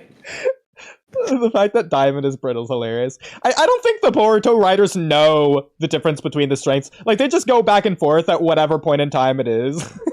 At one time, it's diamond's hardest, other times steel the hardest, other times adamantium. It's like rock, paper, scissors, but transcending across time itself. Whether or not Ikimoto forgot, even though Ikimoto didn't write that arc. But anyway. Well, what I will mention one more thing on the weird staff Enra adamantium strength thing. So it's, as it says in the data book, Enma cried out when it was cut by the sword. Similarly, in the Remon arc, when the weird demon thing like does like, I don't know, some wind blowing back thing, Konohamaru hits a wall behind him and falls to the ground. The staff also hits the wall behind it, just like Konohamaru. But then, I guess it hit the wall so hard that it poofed back into Enra, and then Enra poofed away on summoning jutsuifying himself. Similar to Gamabunta and like the other toads when pain... but that's kind of making... backwards. That's making the staff look weak. I know, but it was hit. But that hard, could just be that could be like Enma was young in that arc, so it could be like Enra versus Enma. To be fair. Okay. I'm just saying that was an interesting prompt. I had no idea that was a possibility. Depending on how monkeys age in Naruto compared to the toads, we know that like Gabakichi part 1's that tiny little toad, and then in part 2 he's pretty big, and then by the war arc, he's escalated to Gamabunta size. If monkey scaling's anything similar, then I guess Tubu Vortex from part 1, and maybe Enra is now more like Enma level. I don't know. Okay, well, now I got we a can question for y'all. with free game. Yeah, I got a question for y'all. Okay. When do you see Boruto unleashing his Karmasil and Momoshiki taking over? Okay, Kamui, I'll let you go first, and I will be right back. Oh, that's crazy. Well, that's a problem, because I hadn't thought of an answer yet. Because they didn't do it in the Jara Hidari invasion arc. So now it's kind of like, what are they going to do it for? It's either going to have to be a time when Kawaki just resonates his karma around Boruto to make it happen unexpectedly, or someone dies and like that invokes a reaction in him, because it's kind of hard to imagine Boruto doing it out of a desperation because he's losing a fight, because unless Jura's already fighting him, that's not really a concern. Mm-hmm. And if Jura's fighting it, I mean, maybe he'd let it out, but maybe he would. I don't know. I feel like it'd be more likely that Kawaki be the one to do in that case. So maybe he could have an emotional reaction to Konohamaru dying. But I'm kind of like, I don't think it's gonna happen this arc. Long story short, next arc at the earliest. It just depends on what the next arc is about in the first place. If it's focused on Mamushi and Ada, probably not then. But I don't know. I really don't know. We got spoilers coming up in like probably like 8 days. Around a weekish from now, yeah. Yeah, so we'll see. But I don't think it's gonna happen next chapter. That'd be so random. I mean, like, not to say that it couldn't, but like they might leave us off the cliffhanger where it's nothing to do with Sarda, and then they just divulge into some totally different, like Konohamaru. Well, I mean, like that, but that's the thing, though. It's from a certain perspective, a potentially good time to do the Momoshiki thing is when Sarada's there. The only thing is, I feel like I would have preferred her using her. I already don't like her using her mangekyo when she did anyway, but I would prefer that she reawakens it because of Momoshiki in this case, rather than Momoshiki coming out after it's already reawakened. But so those two things together could work. You think she should have manifested it when Momoshiki came? She should have manifested it any other time. She should have either done it when Hidari was there or when Momoshiki came out, I think. Or at least just when Boruto's life was in danger. Yeah. Which happened last arc. But I can see that. But did she have she didn't have the mangekyo when she's never seen Borushiki. Sarda's never seen Borushiki, so I do think that could have worked as an impactful thing to kind of just rile her emotions up. Yeah, that's true. But also the distraught that she was going through when, she knew everything was not what everybody perceived it to be, and she was on. Okay, no, sorry. To clarify, whereas I don't like her original awakening either. I wasn't referring to that. I was referring to her reawakening, quote unquote, that she just did last chapter with Yodo and Araya and Ryu and all them. I was referring to that. I'm saying that I would prefer her reawakening to be related to either Hidari or Borushiki, not Ryu and Yodo. But Ryu is it's a completely irrelevant to Sarda. I don't know. She's never talked to Shinki in the manga. She's never talked to Yodo or Araya before this. She doesn't care about any of these people here. I would say Shinki. She's never spoken to Shinki in the manga. Did you want my answer to the in the anime? She did. Don't know. We moved on, and it wasn't good. Yeah, she fought Shinki and was mad at him. That's her experience with Shinki. Well, there you go. Oodie, were you listening to any of that? No. I'm pretty sure she had a conversation with him in the anime. I'm sure she's had a conversation with him, but like, long story short, even in the anime, Sarda's not close to Shinki by any means. It's not about. She's not emotionally invested in Shinki in any capacity, like a member of Team 7 or Chocho or whatever. Now I don't remember. Oh right. Oh yeah, Oodie, you missed a lot actually. I wish you were just listening, man. Sorry. Question: since Oodie hasn't been listening, do y'all think that Sarda will beat Yodo? I mean, Shinki or Ryu? Sorry, Ryu. Ryu. I hope not. Why not? If anyone was going to primarily beat Ryu, I want it to be Mitsuki. And I'm willing to take, like, if they just randomly reveal that Mitsuki was holding back for whatever stupid ass reason, I don't care how bad it is, I will take it. But I don't want anyone beating Ryu besides Mitsuki. Why? A lot of reasons. Give me one. Mitsuki's supposed to be strong. Wait, who? Supposed to be strong? Mitsuki. You know, the kid who Supposedly. speed blitzed. It was stronger than Orochimaru as like a 5-year-old when he first awakened his sage power. And then the anime's only proven to be really strong.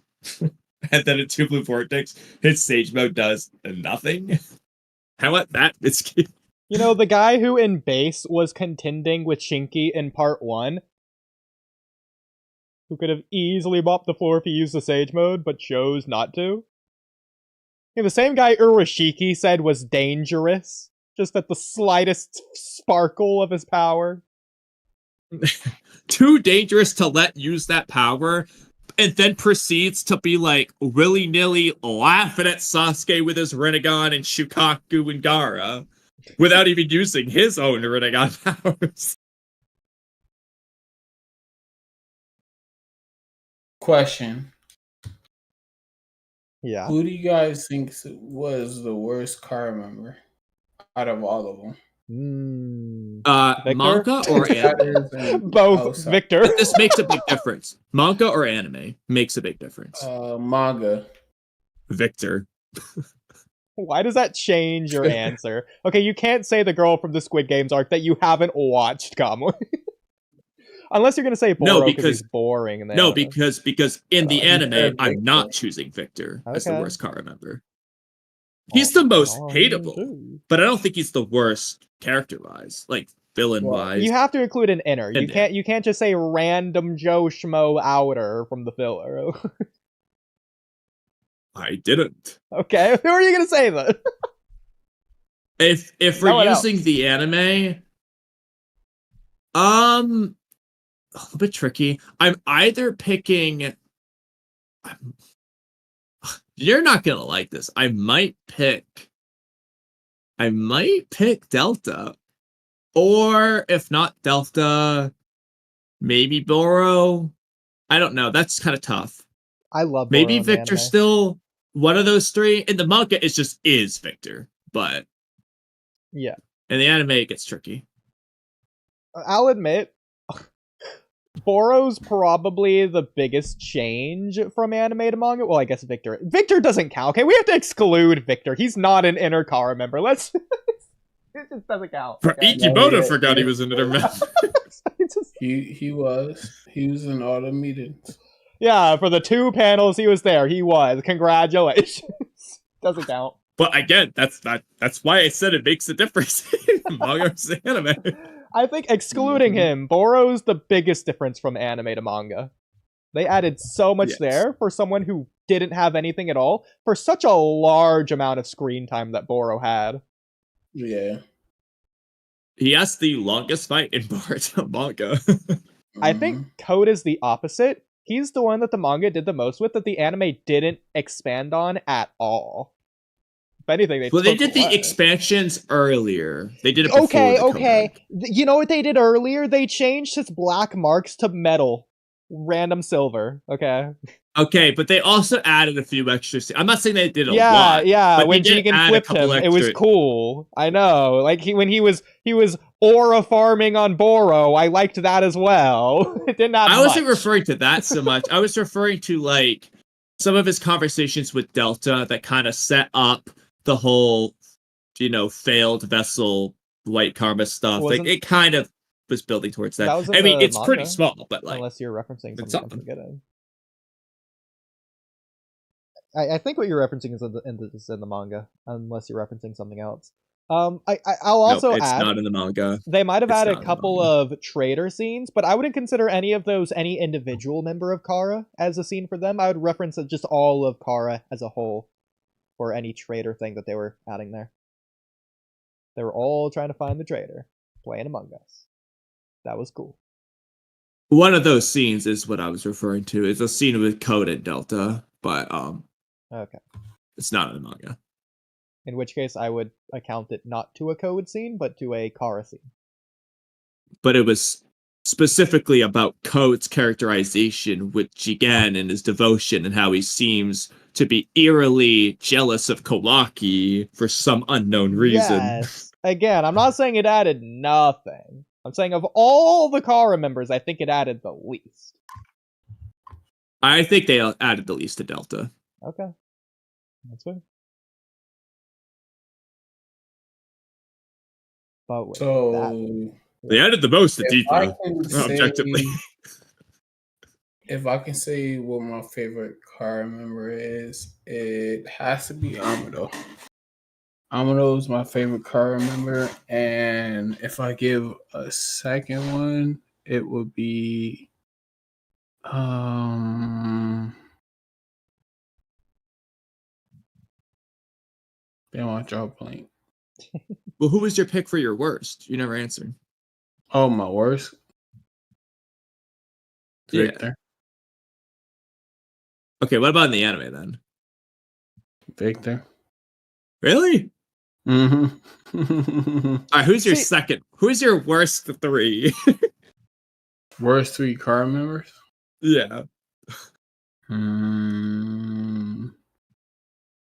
Victor. I'll answer one of them for you. Probably Boro.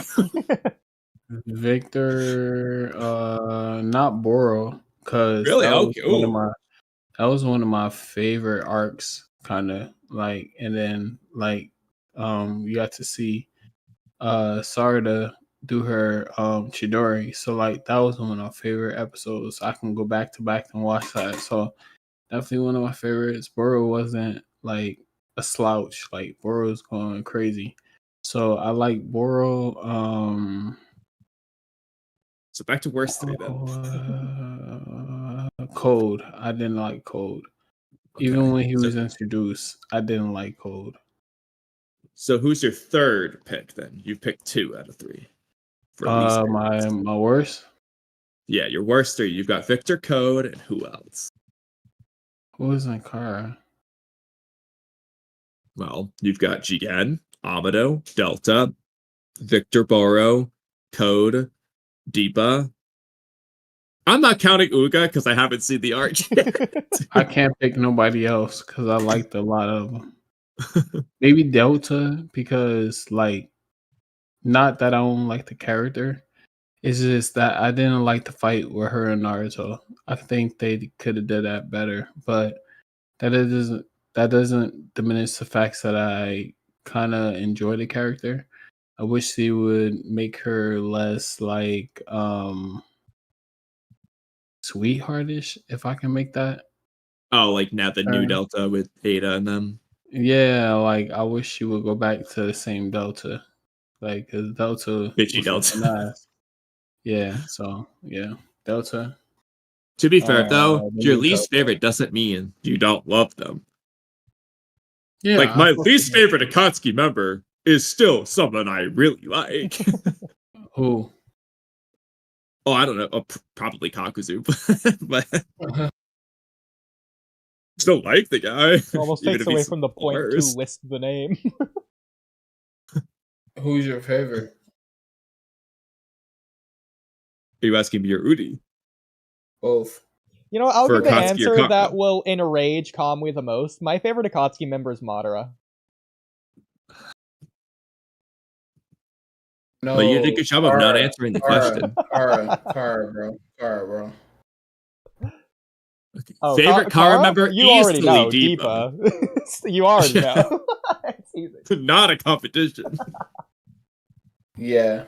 Well, I'm sorry. Did I give you our worst? Yes. For Manga, I like again. It just is Victor. Well, let me convince you really quick of something, Kamui. So, to be fair, we might be being a little harsh. We're looking at it holistically. When you have to look at, like, best versus worst, again, this is the thing with the Attack on Titan finales that I was saying, how I want to separate those into 2 different videos, the best finales and the worst finales, and those are 2 separate lists, not the opposite of one another. So, when you're looking at Victor, he's not really there. You can't really say he's the worst because he plays his role and he plays it well for as small of a role, insignificant, as small of a time. It depends on what he you has. mean. Yeah. So the real question is, what do you mean by worst? Do you mean worst written or least interesting or least favorite? Because those do give, well, 3 different answers technically. Yeah. Because with Boro, whereas there is a lot of good things that he does, like the things that Pregame was mentioning, we've made a whole 20-something minute video on how Boro ruined Boruto. You might just have to be the How worst did in that he regard. ruin it though? Well, go watch the 20-something minute video. I don't even remember all the points. I'm about to watch it like right now. So like, give me bullet points. I actually don't even remember. I like the moment if I rewatch the video, I'll remember why it's boring. But like off the top of my head, I don't even remember because we've gone through like a bazillion topics. Sometimes I just forget some of the stuff we've said. Give me a couple. He's boring. Oodie, do you I remember? remember that. Who's boring? I think neither of us actually remember. Huh? You said who was born? Boro. Boro. Why? What do you mean? Why? Okay. We'll have to honestly. We'll have to just rewatch the video, write the bullet points of the podcast topic, and send it to you outside because I don't remember. Why was Boro boring though? Like he was. We weren't talking about being boring. We said he ruined. Ruined Boruto. He didn't ruin Boruto. I don't. How? I don't remember why. What he did, bro. Look. Boro. He was like the he was like the prefaces to like Ada and Damon and stuff like that. Okay, no, he wasn't. They threw the word Boro in before Hideout to make it cool. But hold up. My bad. Somebody was talking to me. But like Boro, like he was references to like Ada and Damon, and he was sanctioned to guard over Naruto. Like, I mean, I can agree that he got beat by kids, but they like outsmarted him. And like I don't think Boro was born because he was whooping their ass and he made them think in a way that they weren't privy to thinking, as far as like finding out like the poison and stuff like that, and like working together and and able to defeat Boro so they can get Naruto back. So like I don't think it was like he was a boring character. I think that was like a ladder or a stepping stool that it had to get to progress the plot. Well, 2 things I'll say is one, again, I don't remember what we say in that stream, but we were saying Boro ruined Boruto, not that he was born. 2, which was definitely an exaggeration, by the way. I remember making the title because it was hilarious, but I don't remember what we said. But 2, what you just described isn't Boruto's character being interesting, but his abilities being interesting. / his fight. Which would be a little bit different. Yes, it's part of the character, blah, blah, blah. It's not his character. It's his moveset and that real you quick, just described. Before we go too far, I disagree that Boro was the preface to Ada and Damon, because that's like saying that Orochimaru was the prefaces to Kashin Koji and to Blue Vortex. That's not true. He's just using that hideout. It's a little bit more there for Boro, but like they could have gave that to anyone, and that's not really doing anything. If did I use that? Did I use that word wrong? I meant like it was kind of like yeah. Yeah, no, that's fine. I still don't think that's necessarily something that I would give his character, even though it's cool. I see why you're doing it, yes, but I don't think it's enough to really justify anything for me. And that's also another thing, is that I think that you're looking at more like the highlights, because yes, we all agree that Boro had good moments, but he had a lot of bad moments too. Because something can be good and bad at the same time, and then you just take the holistic approach True. of where it averages out in terms of both good and bad. But if you separate the I'll two, also- then you can look at it from both. I'll also add with the Ada and Damon thing, as it is, everything with Boro and Ada and Damon, it hasn't really been about Boro so much as it has been about Ada and Damon. The one caveat would be, well, was Boro planning on betraying Jigen at any point? Maybe. They have implied it more than once, but they've never done anything with that. Buck's a freaking tree now. I doubt Lamushi knows. I don't know that they are going to go back to that, which means you can kind of ignore that. And really everything about that has just been, well, Ada's powers led to Boro doing this and that, more so than Boro's own ulterior motives. And at that point, it's not about Boro. He just happened to be the guy Ada charmed, and Jigen happened to tell Boro to store them away. Now, The most I can really give to it is still a hypothetical. Was Boro the one who subdued them with his virus in the first place? If so, freaking cool. I hope it's true. But as it is, we don't even know. We don't even know how they got in the ceiling pots in the first place. I think they just chose to do it, or they just did it when they were asleep. That being said, or But maybe Amado added Okay. a sleep code thing or whatever. But I don't. Again, if he did, he would have shut her down in chapter 69 when she appeared. He wouldn't have been shaking in his boots, having internal dialogue of him freaking out. He would have just shut her down. Mm-hmm. So, I mean, doing it in their sleep, you're right, that is possible. But then again, Damon's always freaking sleeping on Ada's lap. Can he reflect things while he sleeps? Yeah, he can. Can they put him in the pot? Well, remember, I don't know. Remember, he did reflect when he was asleep. He did it against Kawaki in the code arc. Kawaki blasts the code. Well, the problem is he could have woke I up don't think so. the split second that he I don't think so. reflected. But he was asleep when Code grabbed him. The question is, did he wake up from Code grabbing him before reflecting? I don't. Who knows? I Nobody don't knows for think sure. so. But We don't know. We know he was awake afterwards. But exactly. So we can't say for sure. But you're right in that it's definitely a reasonable possibility. In which case, again, Damon's freaking always sleeping on Ada's lap. So like, how do they put him in the pot? Right now, my only theory is the virus. But like, that's the best theory, but they've never once said it. So, and I don't think they're going to address it unless they do in a Damon fight later on, where they're like exposing his weakness or something. But like, until then, we don't know. I mean, I think you can still do things What to do you Damon think without is the reflecting. weakness? Like, Boruto was able to like push Damon around when he's going after Himawari. I don't think that's really, you know what I mean? Well, I mean, that's why I made a video a while ago that based on what we have seen, Damon just doesn't seem to reflect regular taijutsu physical attacks. No, I don't think that's the it. case. I would include Code's claw mark as taijutsu, even if you don't.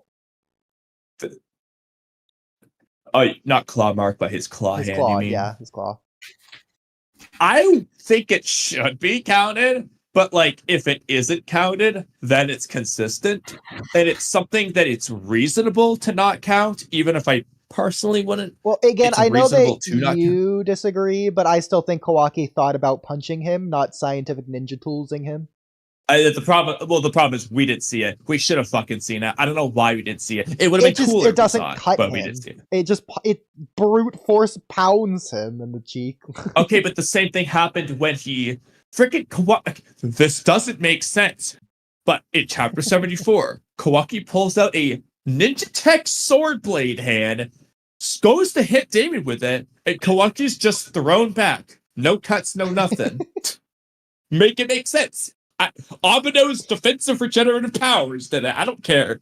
But that's just what happens for some reason. So frankly, at the very least, the force. Was Kawaki even in danger of killing Sarda in chapter 78, or was he just going to throw her back? That's funny. But in that case, I would say it's the force of the punch that hit his cheek, Kawaki's cheek, when he thought about punching Damon. or not scientifically initially. Like he wasn't thrown backwards. He was like sitting in his chair and he just like almost leaned over. So it did, at the very least, if it was scientific ninja tech, it was not hard. Yeah, it's not necessarily. I mean, again, we don't know what he imagined. He might have thought of slapping him with it versus stabbing. Like again, we don't. I just wish, from every angle, I wish we saw what Kawaki imagined because A, that's just cool. B, now we understand this better. Like, but why also, didn't he draw it? Also, the fact that it like hit his cheek to the side instead of like blasting him backwards. I don't think a scientific ninja tech was just gonna like do that. I think it would have like normally how he usually does it. He would just blast like into their chest from like his position. I mean, again, the problem is we don't know what he imagined. Yeah. I just think it's crazy. And in the manga, Kawaki never just does punches like that. He just doesn't do that. So, based on consistency, I don't think he was planning on fighting Damon actually like that anyways. I think Damon was annoying him, so he thought about punching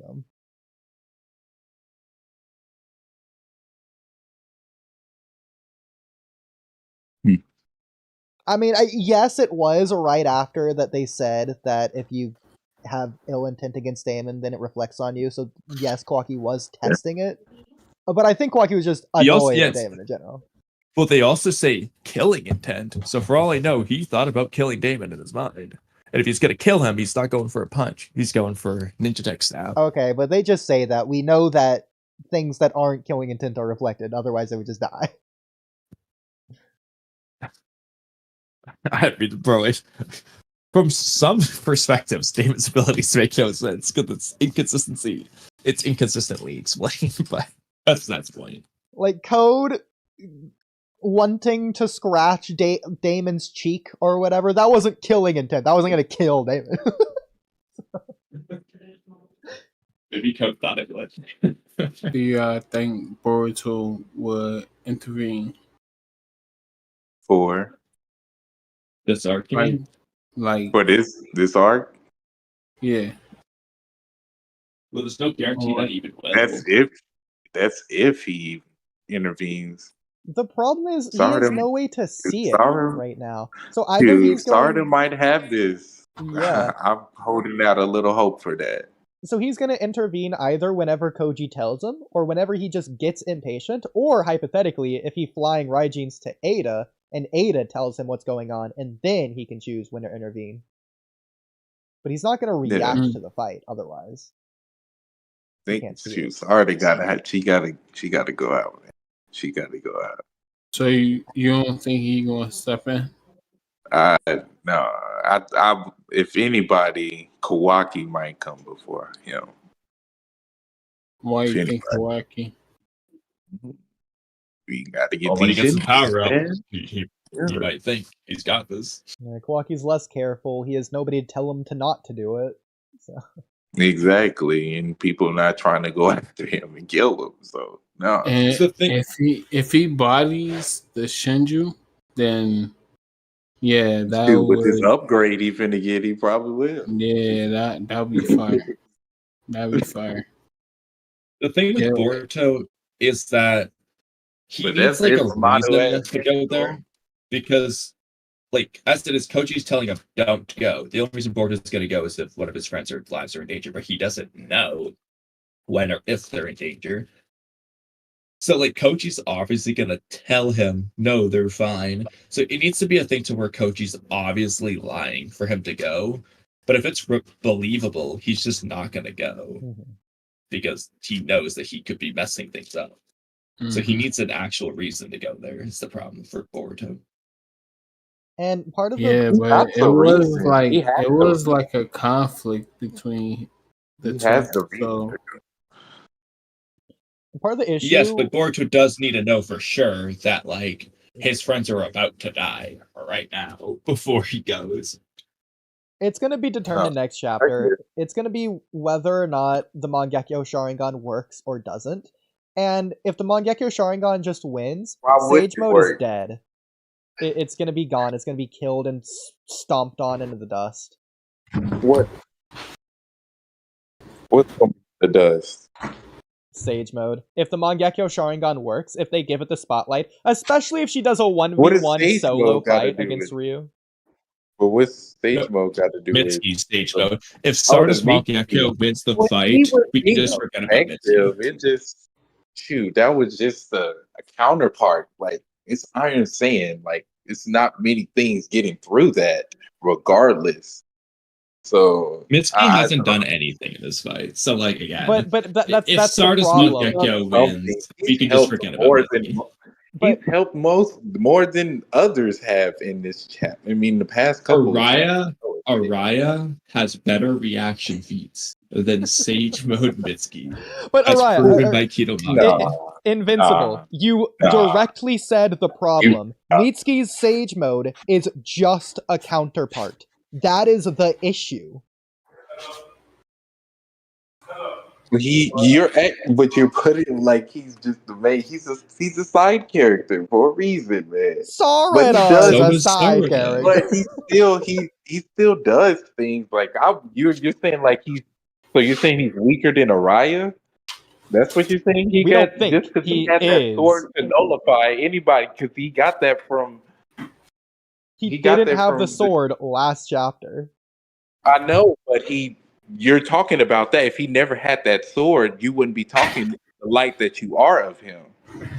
No, Yeah. because we were specifically referring to a reaction feat, which has nothing to do with the sword. Yeah.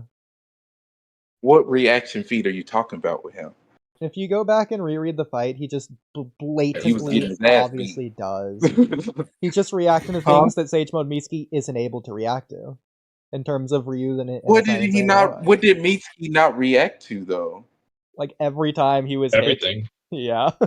Or every time he doesn't land a hit. What In the better window- question? What In the did he react? beginning, he got some successful hits in on him. Do you not remember that in the beginning? He got some successful hits off on him. Yeah. He He got help. Because of You need to Araya. go look again. Mitsuki had got some solid hits on him. Because of But Araya. so did everyone. Exactly. So did Sarda. Araya had it Araya. because he had the sword, man. I guess, man. You can Okay, do what that. was argument. Yodo's But excuse? but the only reason Mitsuki got these hits off are because of Araya's sword. But that would like Mitsuki, he got that from his skill power. Like he got that hand given to him with some chakra in it from what's his name? The sand guy. I forget his name already. That's crazy. Shinky? Shinky, yes. Shinky helped him make that sword. He didn't do that on his own. That's all I'm saying. Like Mitsuki is doing all of If this. you're gonna with- play that game, Mitsuki didn't learn stage mode on his own. It was Exactly. given to him by He Orochimaru. So I don't know. he kind of awakened it on his own and started doing the abilities on his own. So how did he not? Did you with Orochimaru when him and Log was going at? He awakened that on his own. Okay, well, but that makes it even worse. Base Sarada How? got everything on her own, and she's doing better than Sage Mode Mitsuki. She's supposed to be the Hokage, so I would think she would be. Mitsuki is just trying to support Boruto. Really, that's You his think- son. So that's you all think he is a support character. So That's what's all Konohamaru's excuse? You think Konohamaru? base Sarda should be equal to better than Sarda, Sage Mitsuki?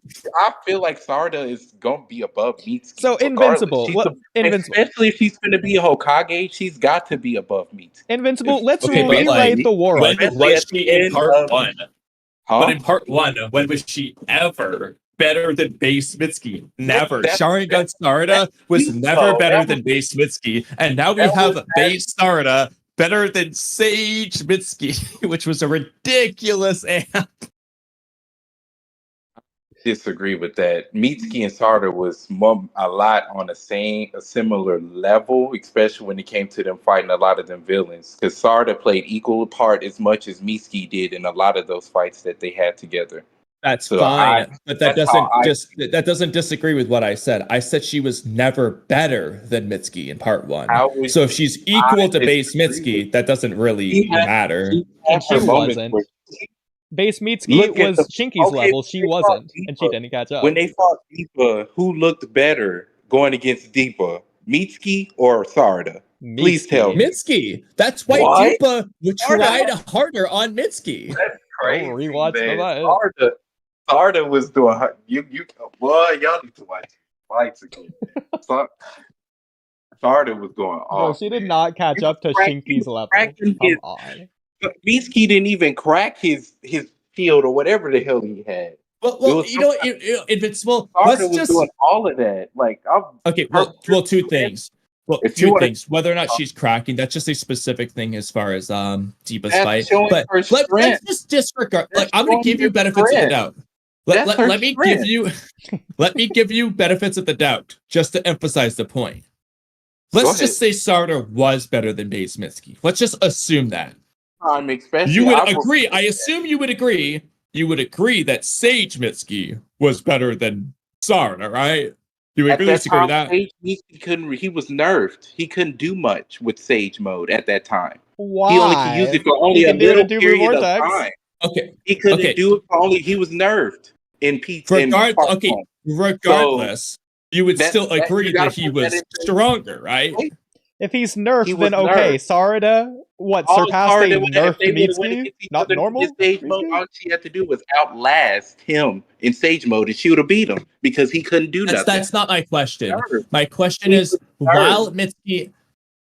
while Mitsuki is in Sage mode in part 1, you would agree that Sage Mitsuki, while he's in Sage mode, is currently, while in Sage mode, stronger than base Sarda. Or Sharingan Sarda even, right? You talking? What we talking about? We still talking about around the deeper time? Is this what we Yes, talking any about? time in part 1. Okay. While he's actively in the Sage form, he's stronger than Sharingan Sarda, right? Do you agree? Yes, I will Okay. agree, but I will say it's not. No, you're that's fine. Now let's continue. Let me In say Two this. Blue Vortex, Mitsuki much- doesn't have the drawbacks, clearly. Never once mentioned it, he's always been fine. They're So neck and we can neck. ignore that. So I why feel like is they've always Sage been neck- Mitsuki now weaker than base Sarda? Because Sarda's losing the Sharingan here, and Mitsuki is only gaining Sage Mode amps. How Why is did that Sarda gap stronger disappear? in base right now than Mitsuki? They both really have been. They've done about the same before. That's the problem. That's Sage Mitsuki was stronger than Sharingan Sarda, and now base Sarda is equal to Sage Mitsuki. What's wrong Why? with that? They've both been training together. They've both been training Then together. why is he getting weaker by comparison? How? Exactly. Because they both said they was going to get on Otsutsuki level. Both of them said that. So they're both going to be on a Only one of them similar. did it, They're both going to be on a similar level. but they're That's just not. how it is. They Well, are. well, no. They Hang are. on. You They're can't both say they're not, training 'cause together. They are. They're both training together, and they're both getting stronger. Mitsuki Yes. started stronger than Sarda. Why was Sarda able to catch up and get stronger faster than Mitsuki? Faster. I would say they've came. Oodie, It's can you about make a diagram? Let's make a It's about diagram. the same. That's how I view them. I just view that they're on similar power levels. Okay, That's just okay. how I view So it. at what point would you say that Mitsuki was stronger than Sarda? What arc? He was faster than Sarda. Yeah, which point in time would you say free game? Deep the arc. beginning of Mitsuki. What you mean? No, the That deep was arc. faster than Sarda. I Okay, would you know say the what? Let's just say arc 1, okay? We have Sarda and we have Mitsuki. And we'll just say Sarda is at a 5 and Mitsuki's at a 10. These numbers don't actually matter. The point is Mitsuki is clearly stronger and Sarda's clearly weaker during arc 1. Whenever you want to say He this should is. have. Yeah, he should be at that time because he was with Orochimaru, all of that type of stuff. So you should be at that time. Sarda didn't have the likes of Orochimaru and all of that type of stuff Okay. at that time. Yeah, she just had the Not likes even her of, father. Sakura and Not even her Sasuke. father, so he should be stronger than her at that point. But go ahead. Okay, and then let's just say during arc 5, No, obviously I- since they're I growing agree. together, they're both training. I will disagree. She had Sasuke and she had Tsunade. So He didn't have Sasuke like that. He wasn't always around. When But he eventually, came she has Sasuke. when she came to finally see him, he was finna kill her. He was gonna kill her because he didn't even know if that was his daughter or not. So they haven't really been seeing each other like that. All she had was mainly her mother. Her mother was there. That's how she always had the physical strength. It was always there because her mother was there. But he wasn't there. So, He was the shadow Hokage. He was always gone. So still down the line, like he showed up more and he was training her. later, Helping yes, her with yes, chakra later, control. later. But that was only for little spurts. That wasn't for long periods of time. Like Mitsuki had for long periods of times with the Orochimaru. No, the He time. didn't really have a He long didn't period of have time with the life. Orochimaru anyway, to be honest. He was born in a test tube, had his How old memories wiped, did the how old stage is mode Mitsuki? awakening, and then left. Well, how old was Mitsuki before he came to the village? The Mitsuki test tubes indicate that Mitsuki was just born at an age later than 0. Like in Okay, the but It's like Mitsuki Jura. Desertion arc, there when just was are he born? 13-year-old Mitsukis in that test tube. When was he born? We don't know. See. But We can but assume that evidence they had indicates we he can probably wasn't assume born as a 0-year-old, based on what we have seen.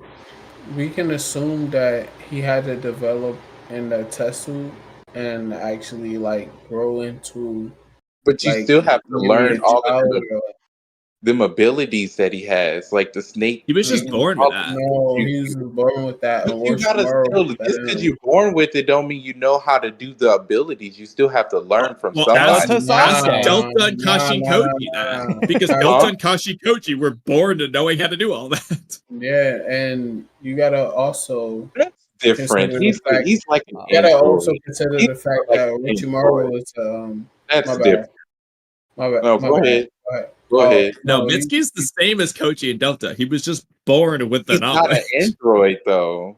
He's not an android. Neither are Delta or Koji. They kind of Yeah. are like androids. you They gotta No, were they're built. cyborgs. They They were are, but they are cyborg genetic androids. clones. That's how Mitsuki I is a hold on. genetic clone put. too. Yeah, Huh? hold on. Like Kamui said, he's a genetic clone. He's not an android. Yes. Like Exactly. so Go like ahead. he can be like implemented in like his DNA and stuff like that to be proficient in certain jutsus without even having to practice. That's Yeah. exactly what they did with Koji and Okay. Delta. Okay. That's cool. That's cool. But yeah, I don't know. It just seems like you think Orochimaru didn't train him at all? Like I just it's hard for me to believe that. I mean, he Like probably did, that's and then his you have to get son. into is Exactly the my point. We have Exactly my that but again, OVA. but Sakura trained Sarda too. We have that OVA though. Sakura, yes, trained Sarda. Yes, that's true. That's true. But Orochimaru is a much better teacher than Sarda. I mean Sakura I mean, to I me. agree, but the series You know, isn't that's a much better. indicating that. I just think that is true. you know what we need? Huh? You know what we need? What? Another Mitsuki OVA. Why? Why do you need? We still log is still around somewhere. Why do you need more? Well, because we got it in Boruto. I would like to see the TBV version, like how he was able to like perfect his, or I mean, if you want to say it's perfected, it's his stage mode. The problem Yeah. for a game is that in part 1 of Boruto Naruto Next Generations, the manga, Mitsuki just uses Sage Mode. Nothing indicates there are any problems, and he is seemingly just fine using it. The manga just never addresses this whole he's gonna die if he uses that thing. That's entirely anime only. The Mitsuki one-shot chapter doesn't address it either. He That just would awakens it then. part one. I haven't really felt that way in Two Blue Vortex. I really haven't felt that way for like his life with that because it hasn't really shown that, like you said. That's one of the problems, but that's besides the point. Well, I think what they said is like Law gave up some of his organs, so he doesn't have that adverse effect from using Sage Mode too much. No, that just healed him of his current heart failure that he had. The problem is he still seemingly does have the drawbacks. Otherwise, okay, why is he not using it in the Boruto fight? Already asking that question anyway, but like, why isn't he using it if he has no adverse effects? Use it. What are you doing? I think he did have it. I think he still had it at that time. Yeah, exactly. He'll really. What do you mean he didn't have it at that time? He used it like 5 other times before that. He was still nerfed at that time. He really was. Okay, but then the question is, when and how did he overcome that nerf? That story is never going to address. That's facts. Why would he use Sage Mode in the Boruto? Why would you use Sage Mode in the Boruto fight when it's not perfect? Because they weren't beating him for a while. Especially when Boro whipped out the giant Boru form that Borushiki had to bail them out of. That's a good time to use their Sage Mode, isn't it? Almost died. He got that thing taken out of him where he couldn't regenerate no more. That man was done for. Well, Mitsuki almost died if it wasn't for Borushiki saving their asses. That's true. But that was also Oodie, real quick. Oodie, you've put a lot of effort into this diagram, and I just want you to know, I hope you have a lot to say on it, because this has nothing to do with what I wanted from a diagram, so I'll have to still tell you what this is. I mean, I might as well just keep going. What diagram? I'm sharing my screen.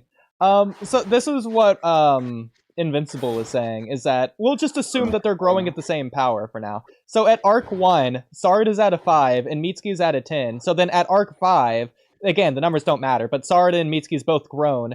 Sarda would be at a 15 and Mitsuki's at a 20 because they both grew 10 numbers. So my question is, if they should be both growing at the same rate based on what you were saying. Realistically, I think Mitsuki's probably growing faster based on what you're saying, that Orochimaru is a better teacher than Sakura. So my question is, why would it actually be that Sarda caught up and got a plus 15 to actually grow up to 20 along with Mitsuki instead of at her 15, where she would have been at a normal growth rate like Mitsuki?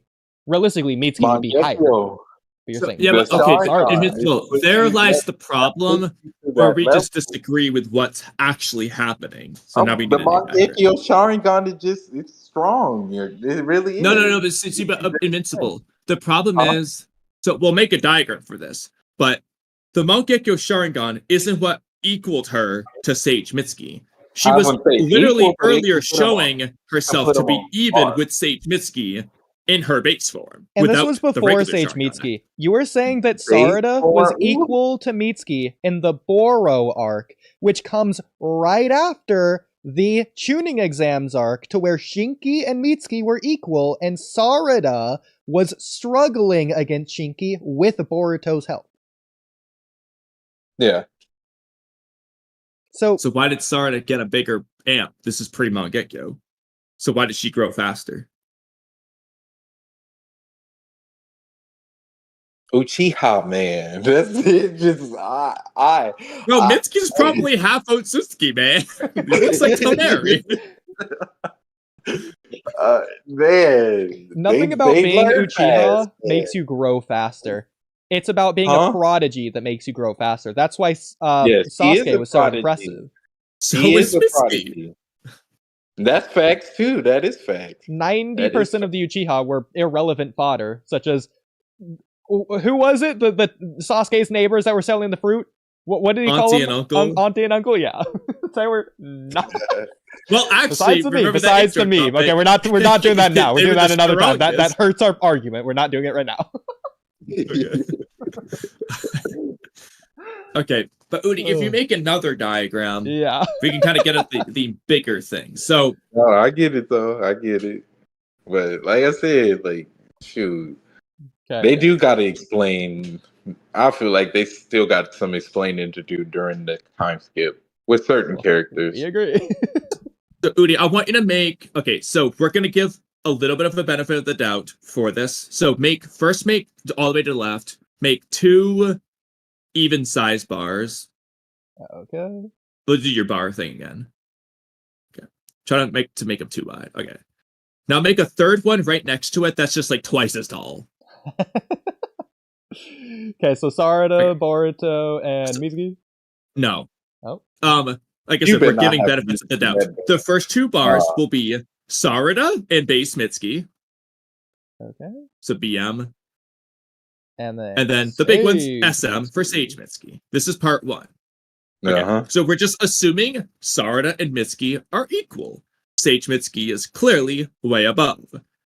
Now we go to 2 blue Vortex, make it. So then for this one, we have you make 3 bars again. Okay. So to make them I'll make him taller. do 2 evens. Do 2 evens and 1 big again. Okay. Yeah. I know where this is going. So, but now what it's gonna be is you have Sarda, Base Sarda, and Sage Mitsuki, and Mangekyo Sharingan Sarda. This is what happened. Mangekyo Sharingan. Why did base Sarda randomly catch up to Sage Mitsuki? Please elaborate. Because, like you said, they both said they want to be Otsutsuki level. They both have. Mitsuki has a stronger desire to get strong and kill Boruto. If anything, he's very I don't motivated. think he wants to kill Boruto anymore, though. He did over the time that. skip. Yeah, over the 3 years but where they got afterward- stronger. I'm talking about afterwards, after he got arrested and everything. Okay, but Mitsuki didn't just randomly get weaker, nor did Sarda randomly get stronger in between arcs 1 and 2 a year. It wasn't in between is when she got stronger. She just already was there at the beginning of 2 Blue Vortex, so that doesn't really matter. Yeah. So, thoughts?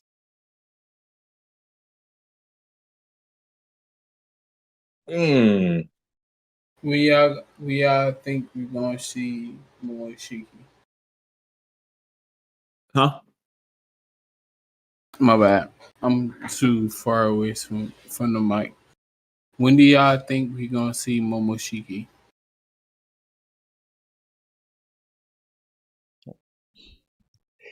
I mean, As soon as Boruto's karma goes off, which I don't Pretty much. think that's going to happen this arc. Where I think it would be best No. is it needs to activate not from Kawaki, because I always hated that, and I hope it doesn't happen, because that would just be dumb in every regard. I always disliked it. I think it should happen from Hidari. Whenever Hidari does something bad that Boruto would hate, such as killing one of his comrades. Maybe Sarda. Maybe devouring Sarda. No, don't do that.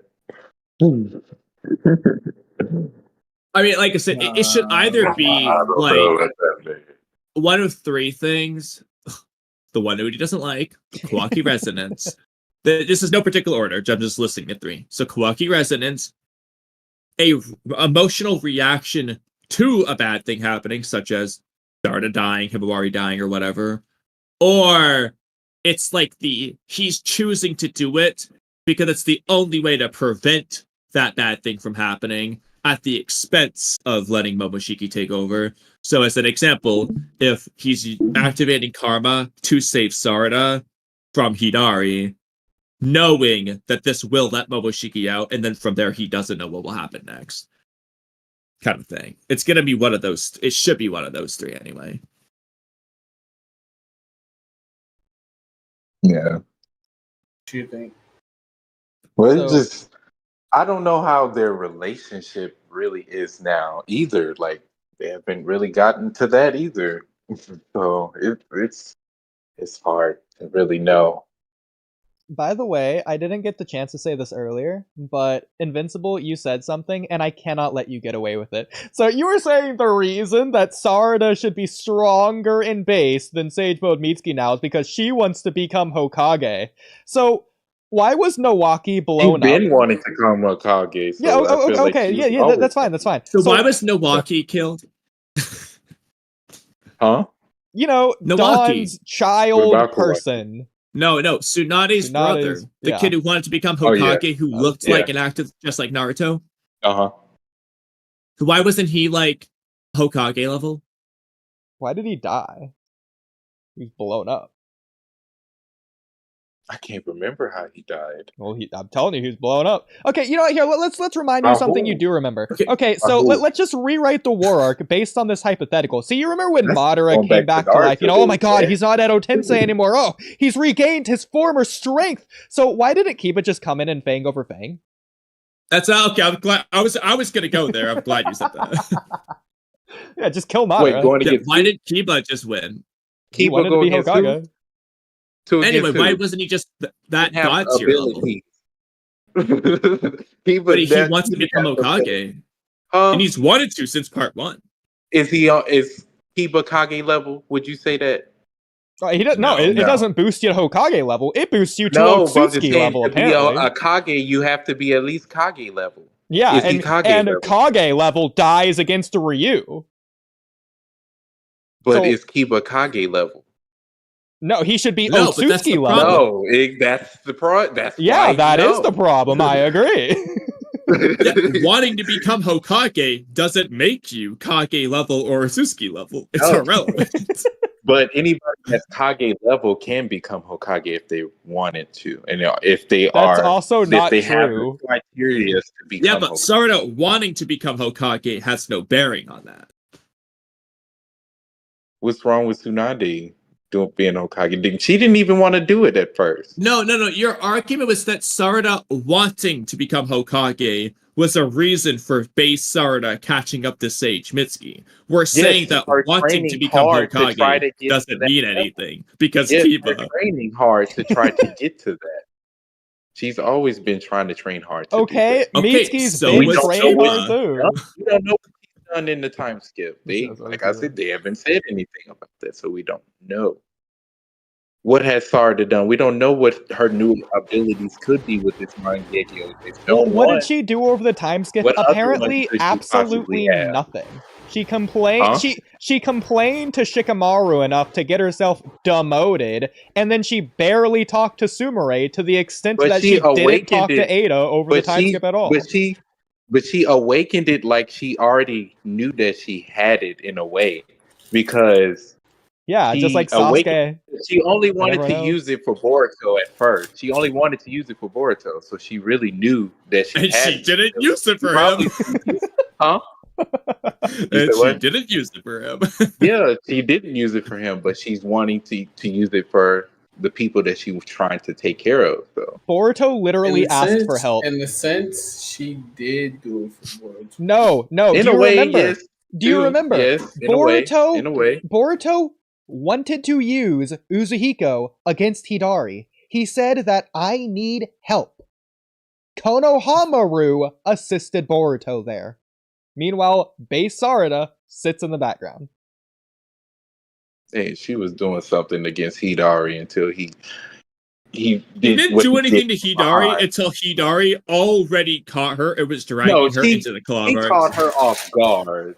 He caught her off guard. Sarda defended with his herself. main ability that they're well He aware didn't do it up front to her. He caught her off guard, doing the claw marks and hit her from behind. That's what he did. Okay, that's what he did. From He wasn't doing straight up. He had to play strategic with her. Okay. He had to, because he know how Sarda is very smart in combat as well.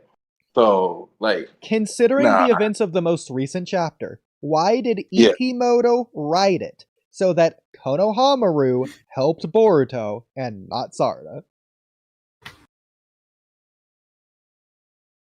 You talking about against Hidari? Well, Yeah. she got Chidori streamed basically. But it wasn't. But that wasn't That's a. what she was already down. That wasn't protecting Boruto. That was protecting herself. But she got caught off guard, is what I'm saying. The point is, her so what sharingan Oodie's saying, what Oodie's getting at is there was a point where Hidari was coming after Boruto Konohamaru's the one who jumped in front and protected Boruto, not Sarda. The only thing Sarda did was when Hidari attacked Sarda, not Boruto. Given this Konohamaru latest should have chapter done is saying something. Sarda's He true was- strength is only coming out to protect Boruto. He So wasn't from a writing damaged angle, why did they choose to have Konohamaru because protect he Boruto wasn't instead of damaged. He had to do something that he was, and that showed his new ability with that barrier jutsu that he used. But that could have been done. But they could have reversed the roles. They could have reversed the roles so that already showed Sarda it all. saves Boruto while Konohamaru saves himself. Besides, they already showed that jutsu before that scene anyway. He And already used that Sarda jutsu. being hurt has nothing to do with her using her mangekyo. She's tired in the current fight. She's using it. And it's not about what they do, it's about what they could do. Regardless of whether she succeeds or not, Boruto asked Sarada for help, and she didn't activate her mangekyo. No, she didn't. She didn't. So there you go. Why not?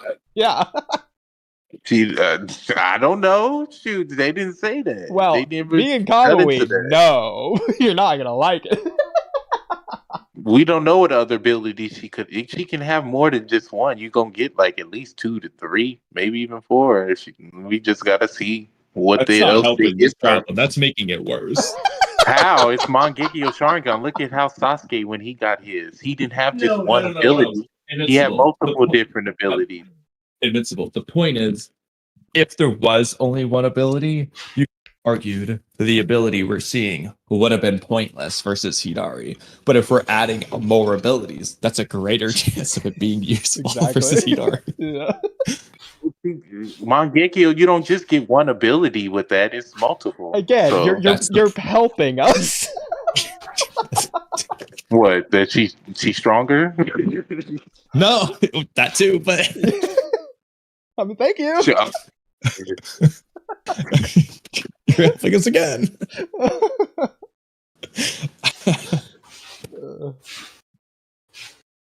I mean, that being said, regardless of the latest chapter, I did like when Konohamaru helped Boruto in that moment, since it was showing growth since Konohamaru didn't want to help Boruto previously. Exactly. So that's why they did it realistically. That's why that worked. Yeah. Like a pretty big moment, but regardless of that, the latest chapter no longer is as great for Sarda. Not great for Sarda. It's looking better for Sarda than Konohamaru right now. Even from a writing perspective, not from It whether looks she's going to better survive. for Sarda right now than Konohamaru. Konohamaru is folding. The way He's it will go, I agree. The way it should Konohamaru go, is folding. definitely not. You're saying Konohamaru is folding. He's not listening to what his Hokage told him to do. He's folding. Konohamaru's his own Hokage. Exactly. He's trying to do something, and that's what's going to probably. I don't know what's going to happen. I hope nothing happens to him, because I actually do like Konohamaru. But I mean, okay. What? No, because part of being a ninja is disobeying your Hokage in a way. Look at the written test. That's essentially the point there. Not really, but you get the idea. Not really. And even then, Naruto changed the shinobi system. A lot of them did cheat. Yeah, Naruto changed the shinobi system, and look at the Boruto era. You aren't supposed to just strictly follow orders like a tool anymore. That entire thing has been discarded, essentially. It's been snuffed out because of what Naruto's done, making the era of peace. So no, Konohamaru shouldn't follow orders. He should follow his heart. All ninja should, and that's literally what Kochi. That's also what Kochi tells Shikamaru to do. Why are you keeping her alive? Why keep Matsuri alive, knowing Moegi is still there? That's your actual lover that you actually do love, compared to this. Well, actually, according to the anime, Konohamaru's lover is his ninja wedding. I feel like he actually loves Moegi, especially from this past chapter, like them flashing back with him. I feel like he actually like her. Well, the Ramon arc definitely disagree. It seems like he actually likes her. Here, Invincible, while we're here, okay. I'm just gonna screenshot something for you. I'm just gonna have you read it out loud. So I'll put this in the general chat. So, Invincible, Go ahead and read this quote for everyone.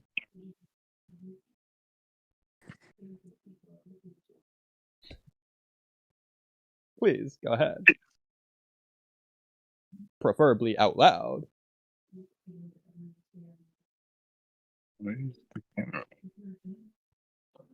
It is in the Cloud Ninja Podcast general chat. Good. Relationships. If you have the time to think about stuff like that, you should be training. My ninja way is my girlfriend. My goal is to be the Hokage. I can't lose focus with things like relationships. Konohamaru to Boruto Remen. When did he say that? During the Ramon arc, as I just said. You said what arc? Konohamaru, the last arc. You said the last? Konohamaru, the last. It's a joke. It's the Boruto anime Ramon arc. Oh. You remember that? Yeah, I do. Well, Konohamaru said this. Yes, that was then, though. But he hasn't gotten into a situation like this where his close loved one is like this and going through stuff like this. This can change and be life-changing for you. So it could be. I feel like he has feelings for her. That's just me. Okay. Well, if you remember, part of this arc... You can say my ninja way is my girlfriend all you want to, but just about every Hokage still, they've had their girlfriends and whatever. So if you remember, part of this arc was about Naruto putting Konohamaru under house arrest because of his mission with Ramon and how that didn't work out the way that it was supposed to, since Ramon was supposed to be married and all that. And Konohamaru disobeyed those orders, which is why he's under house arrest.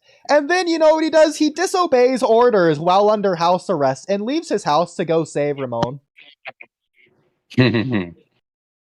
So, I would disagree.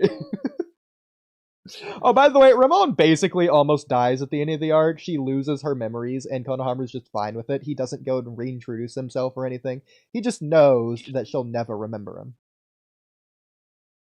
yeah, he was hardcore right there. He can be like that with that, but can't be like this with Matsuri. Crazy. He clearly liked Ramon.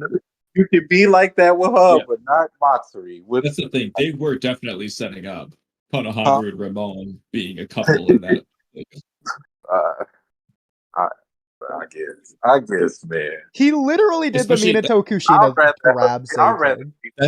That's also why he says that my ninja way is my girlfriend line in this arc in particular, because the point he's saying it and then they're showing him developing feelings for Ramon and how that influences him in this arc. Well, Egi is feeling the feelings that Matsuri is feeling the feelings that Moegi is feeling.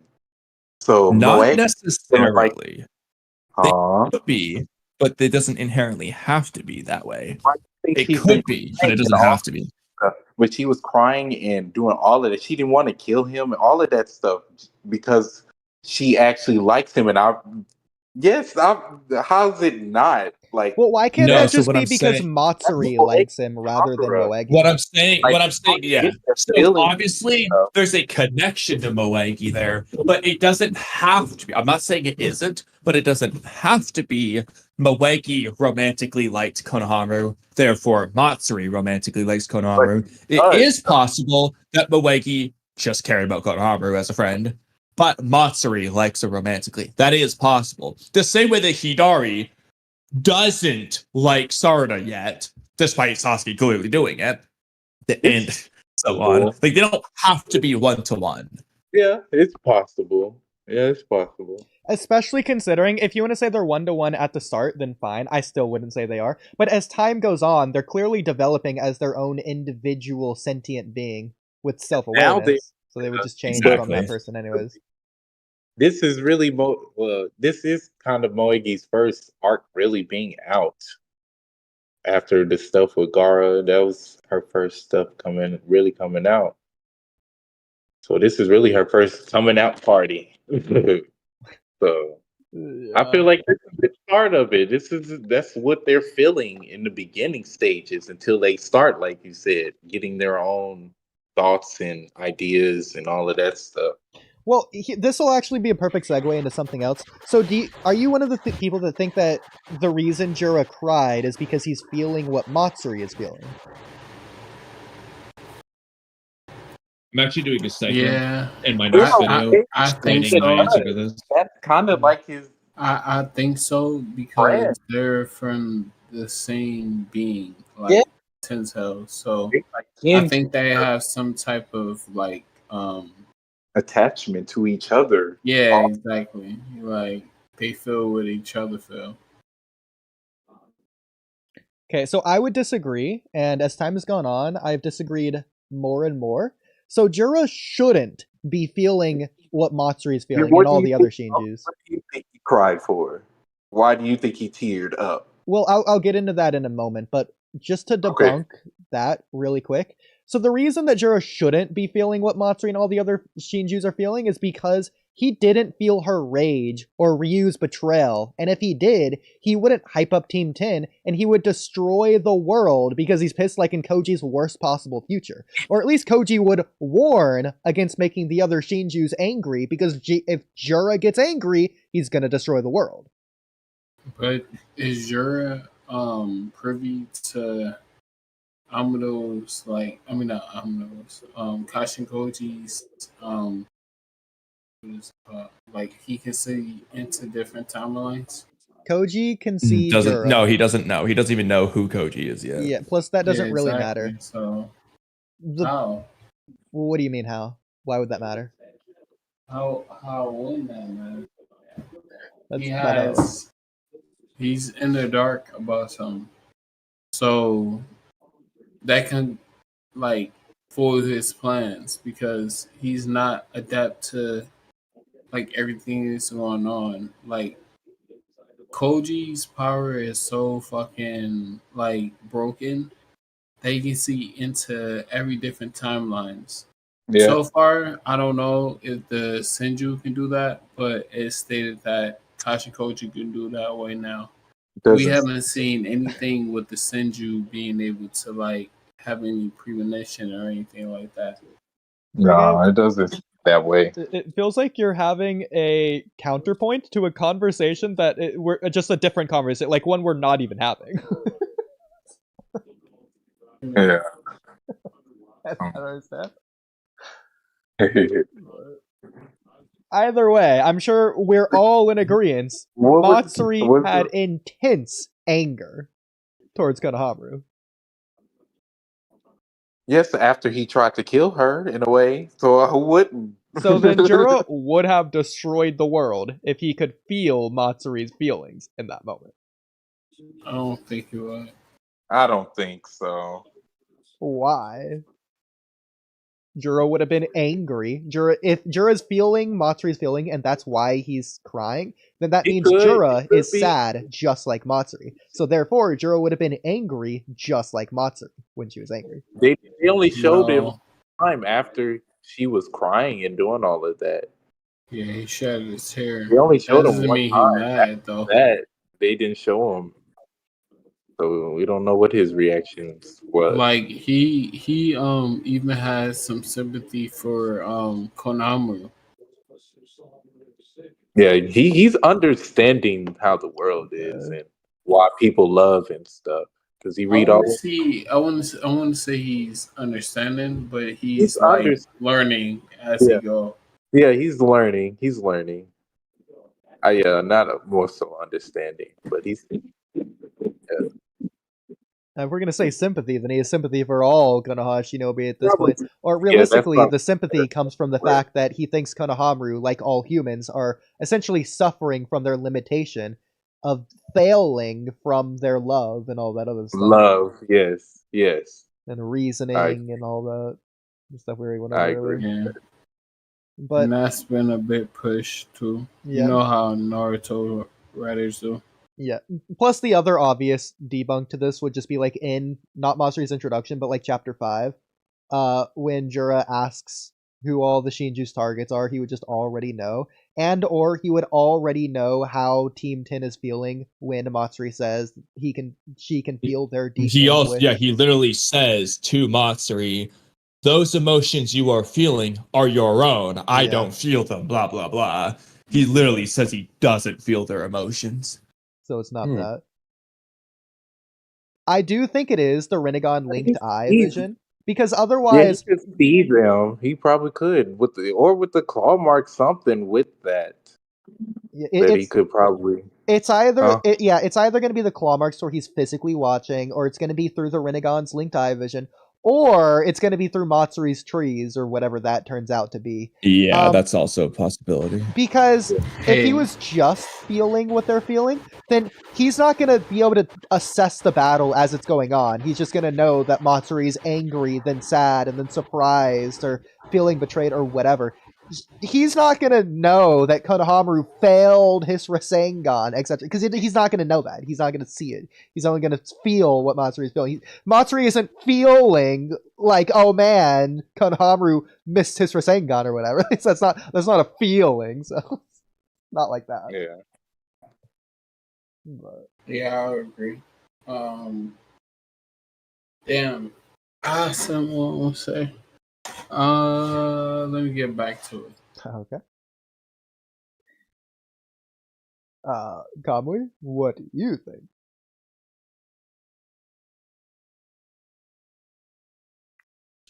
All right, Okay. you got it.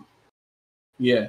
Do you think that we're going to get some significant to like the pain arc, where like in the end Naruto was able to like talk to Jutsu Pain or Nagato and release the Shinju? Well, I don't think he's gonna be able to do that to Jura. He probably can do a talk no jutsu. No, I'm talking about like. Oh, you said you don't think he can do it with Jura? I don't think so. It's Otsutsuki. Otsutsuki do their own thing. Ain't no persuading to do with it. so two Jura not answers to a this. Otsutsuki. But you got the Ten Tails. That's basically Otsutsuki. Yeah, the Tintos is evil. I'm not gonna listen to the fact that they're wild beast cub, innocent, naive beings that were just born. The Tintos is evil. If you try and look at them as such, as the story is presenting them, you will regret it down the line when they do something evil, like kill your favorite character. I'm not gonna buy it. They're just evil. They need to die. They need to be But eradicated as ants. They're Otsutsuki. This is a different being. This is like Shinju. That They was can't like. Ten Tails. They're a threat to the world. Well, we They're don't literally know the that worst the possible future. We don't know that the Tentels is Otsutsuki. Like, unless you can prove me wrong.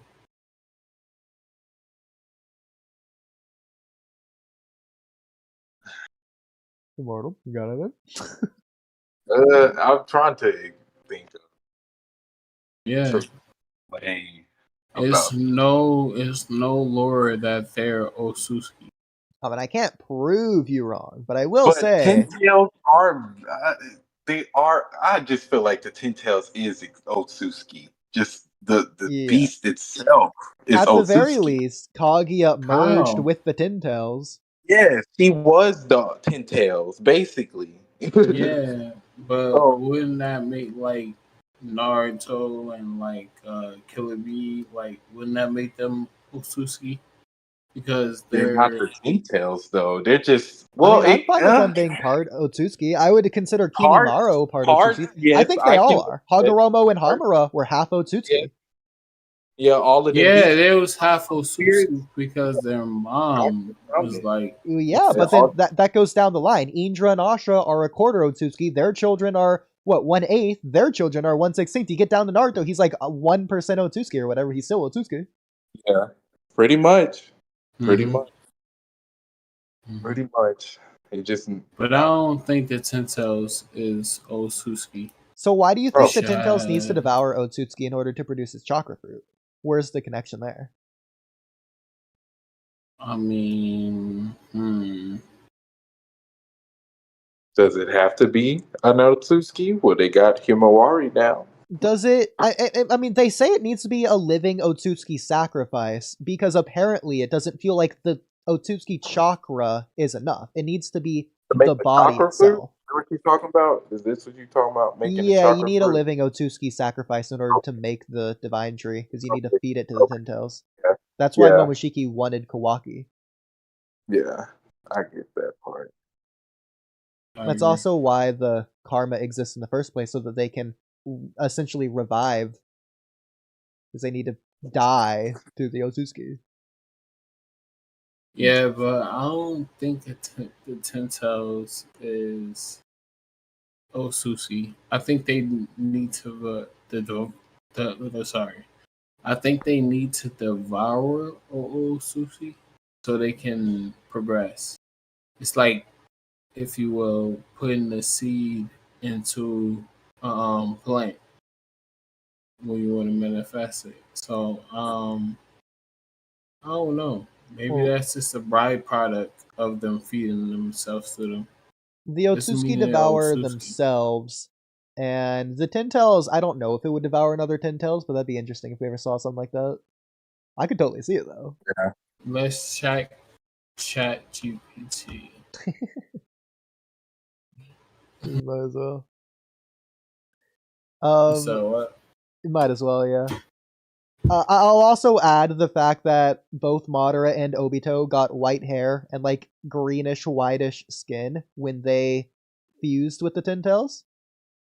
So people say that they became Otsutsuki in that moment. Plus the fact that they're listed to be immortal, same as Kaguya. Zetsu in him. Obito had Zetsu in him. That's kind of why he did partially from side. I'm talking about when Yeah. Obito like absorbed the Ten Tails and became Jubito. Oh, you talking about after they took it out of him and it drained him or whatever, and he No, turned because that's when his red? skin goes back to normal. He retains his white Yeah. hair because I think that's more so physical stress. But I think just like Madara, it also turned white because he became Otsutsuki. But more importantly, his skin turned greenish white, like an Otsutsuki. Oh yeah. Also Yeah. scaly, which is kind of weird. I'll show my screen. I think I'm wrong. Hold on. Alright. Plus, I do think that all Ten Tails originally came from Shibai in the first place, but that's just headcanon at that point.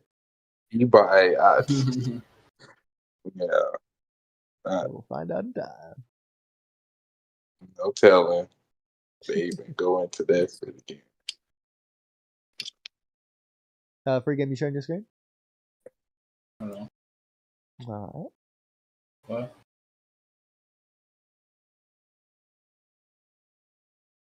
Oh, hold up. Alright. Well, chat, how you doing tonight? Any super chats for you? Alright. That would be important to check, though.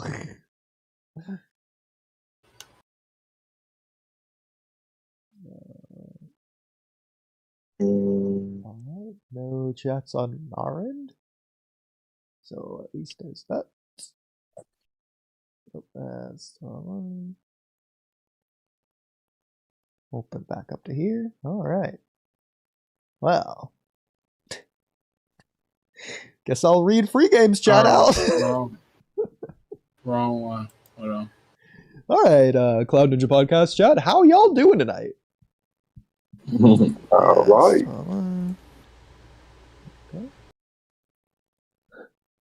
Okay. What is this? Nah. Hold on. Okay. Forgive me, you know you're showing some person on your stream, right? Yeah, that's my dog. Okay. Just making sure you know. I know. Okay. I thought it was Okay. Gotcha. MRL, what's good? What's good with you? I think this is, I don't know what this is. What emoji is this? Potato bread for chicken today, gang? What freaking, what you eat for supper?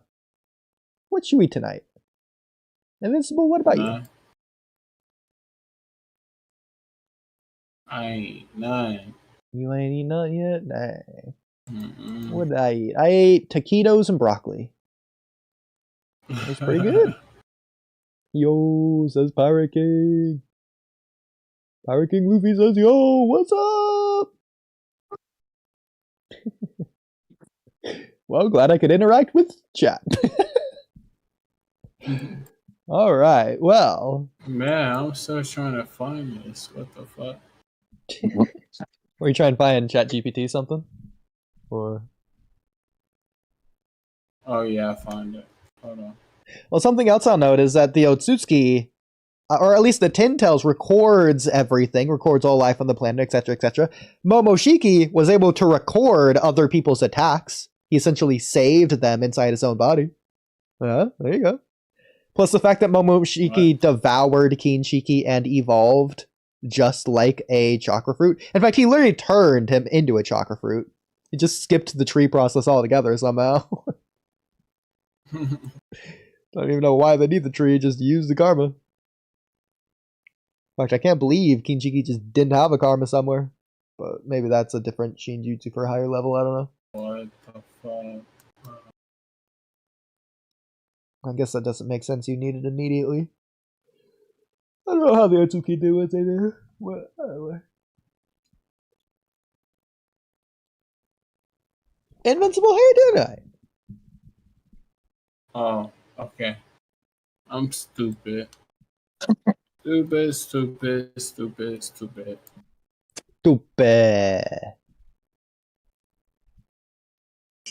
Well, why are you stupid? Shut up. Just clear I the got dead it on air. there. Can you Okay. see my screen? No.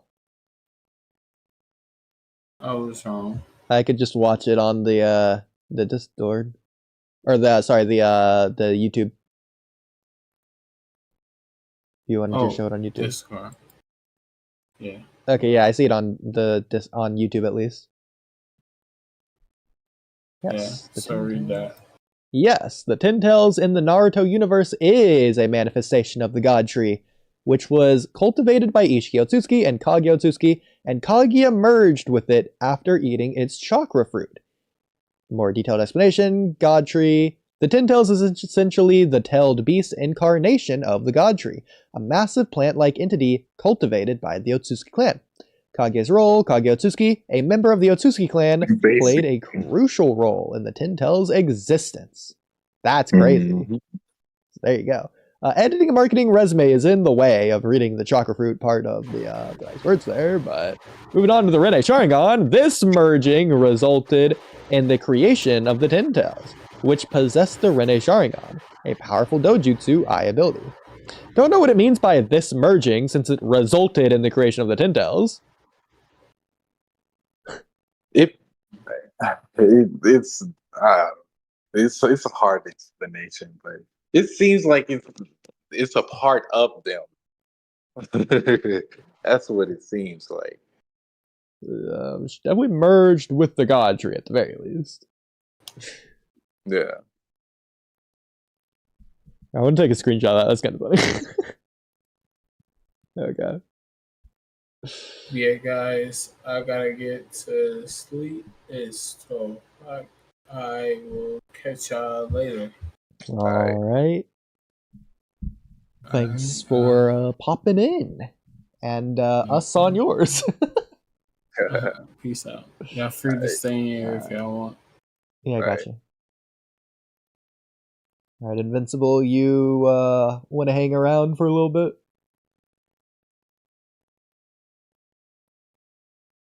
Thank you for joining our late night podcast. Wasn't expecting to do this, but thank you for joining, and peep this in the morning. If you haven't, leave a like, comment, subscribe, and I'll catch y'all on the next one. Peace. All right. Well, now that we're, I guess, done with that. Thanks. Thank you for joining for another podcast. If you're joining in later, please leave like, comment, subscribe, and show your boy some love. We'll be podcasting probably tomorrow, I want to say. So, peace out. All right. So, Kamui, did we want to keep going with some of our own topics, or? That's Either fine. way works for me. If I'm just out of curiosity, can you kind of refresh me on the last maybe 10-ish minutes, whatever I left? Because I'll just be honest. You said something that I kind of say in this video script that I recorded, but I was like, you said something, I was like, no, I need to add that to this part just to really hammer it home. So I decided I was like, I'm doing this now before it's too late. So I just re-recorded like the part. I was trying to get it right so that I could easily put it into my thing, because I've already recorded this and everything. So I was like adding this in after. Mid podcast, you said nothing, deafened yourself, and muted yourself to go record your video script because something I said was that good. I thought you were having like a family emergency or something. I got no idea. No. Oh my god. No, yes, it's because of something you said. And you're gonna laugh because it's not important. Okay, now I'm dying to know. Am I gonna be able to tell when I watch the video? You just don't tell me. Well, hopefully not, because it's gonna be so small enough. So I'll just tell you. I don't think you're gonna notice because I mean, maybe it would be hilarious to react to the video just to guess this, but that would also take a long time. Your whole stream. It's a 34-minute video. So to guess one sentence that was not added, but part of the sentence was so it would be hilarious to do that though. So like there's just a very small addition to a point contained into a sentence. Okay. I don't know if you could guess it, because I don't think you would remember what specific thing you said on the podcast. Okay. Well, so what is it? I guess, do you want to guess, or do you want me to tell you? At this point, I just want you to tell me, since I don't remember what it was. I'm assuming it was before we started talking about the Ten Tails being Otsutsuki. Yeah, it was a lot. That's what we've been doing. I was going to ask you what you talked about. So, in my Shinju video, I just had a small part dedicated to Jura crying. Mm-hmm. I just wanted to address it. I was like, I'll throw it in here. Okay. Where I thought would be the best part to just throw it in. And I completely agree with you. I stopped listening halfway through your explanation, but I already know I agree with you. Yeah. But the point was, no, I don't think Jura is linked emotion-ified to Matsuru's his own reaction to this. But again, I made the point. I'm the one who brought up chapter 5. He says he can't feel Matsuru's emotions. Yeah. I brought up that he doesn't feel other Shinju's pain or coughing up blood or whatever. But I was like, God damn it, you said the most obvious thing ever that I couldn't believe it wasn't the first thing I listed. So I made sure to go back and fix it. Matsuru's screaming in rage in this exact scene. He's having all this conversation. He's not angry. Why didn't I think of that? Exactly. Well, I think technically the chapter 5 thing is more blatant and direct and to the point. But I do think this being more timely relevant to literally now makes it more impactful in a way. I said to start, Jura himself literally stated that, he doesn't feel this in chapter 5.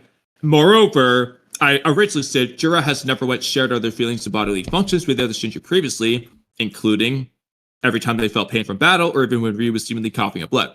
All I changed was including where's the Ryu version? Now it's including Matsuru's intense rage in this very scene every time the Shinju felt pain from battle or blah blah blah. Like, it's literally the smallest addition, but I was like, it's so obvious. I was like, why wasn't that there? at the very least, when Matsuri is crying, she's very clearly erratic. I'm not going to say as angry anymore, but very emotional. Whereas Jura, he's crying, but he's completely calm and logical. And Yeah. all that, So it's not like he's shaking over there. It's a very cool detail that he cried, though.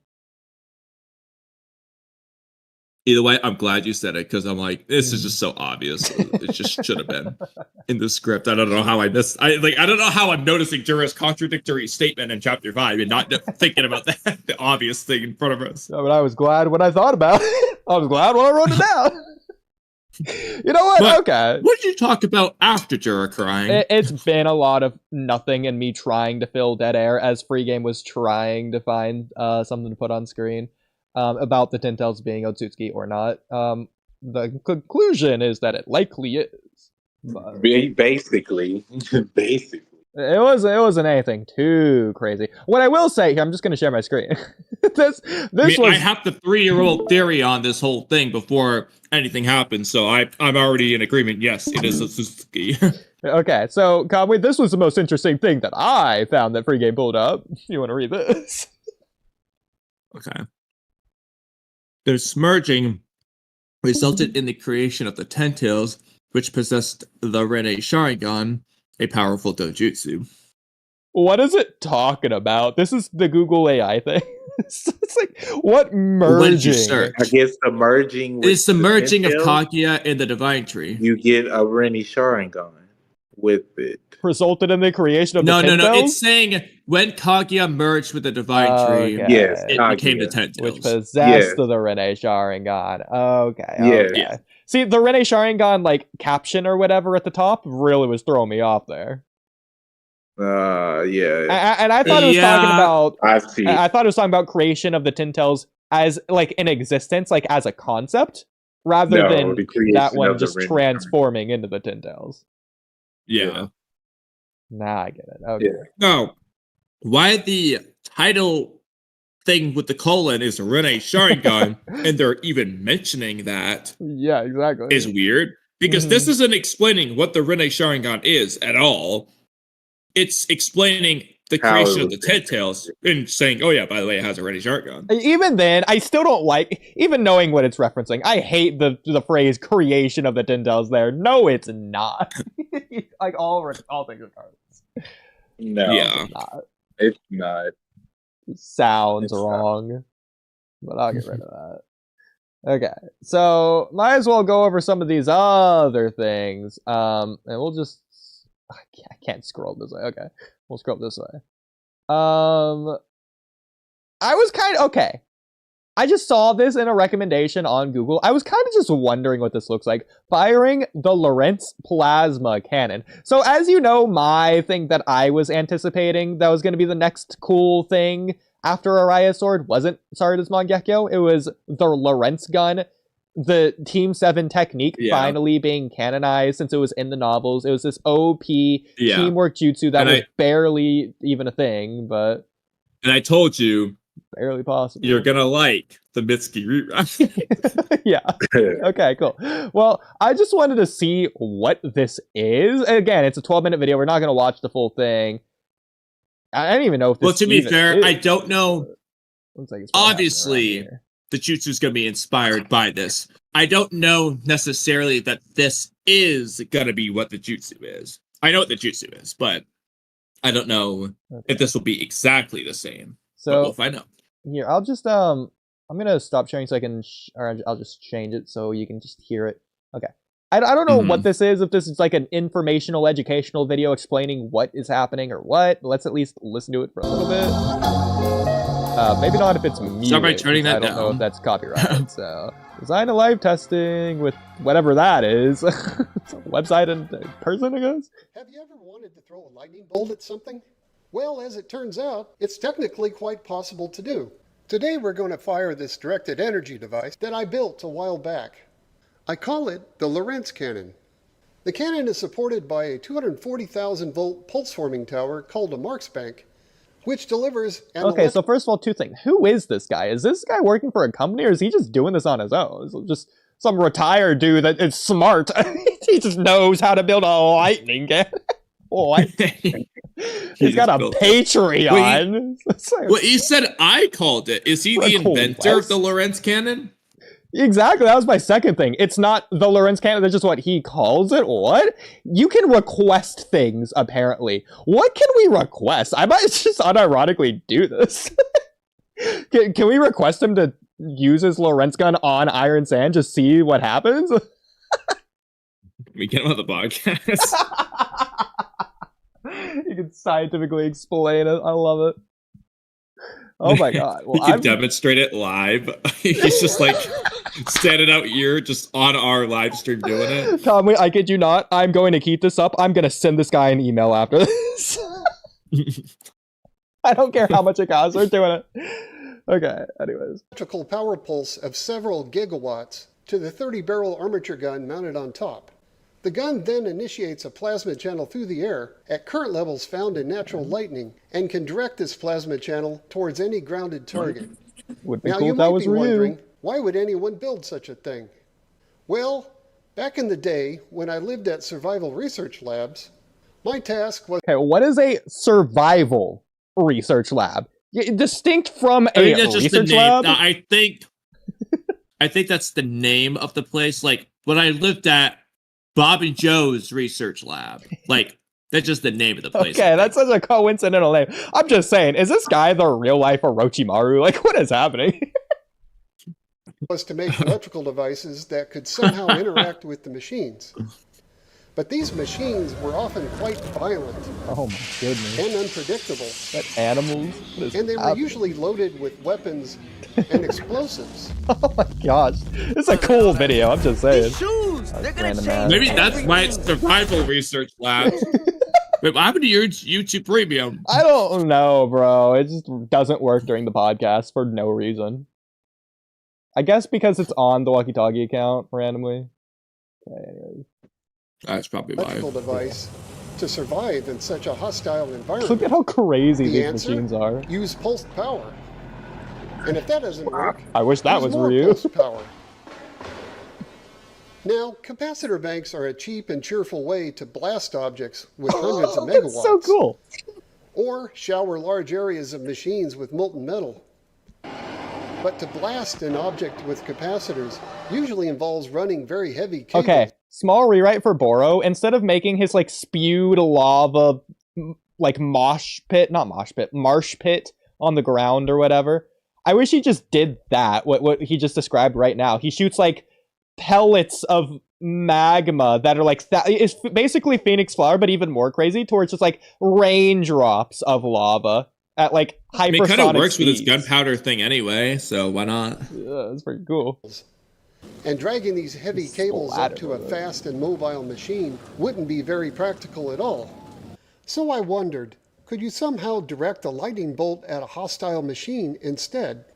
I'd read about lightning researchers who could direct lightning bolts to the ground by firing rockets trailing a thin wire. But how can a hair-thin wire possibly carry tens of thousands of amps? This is where the Lorentz force comes to the rescue. When you pass current through a wire, a magnetic field forms around it.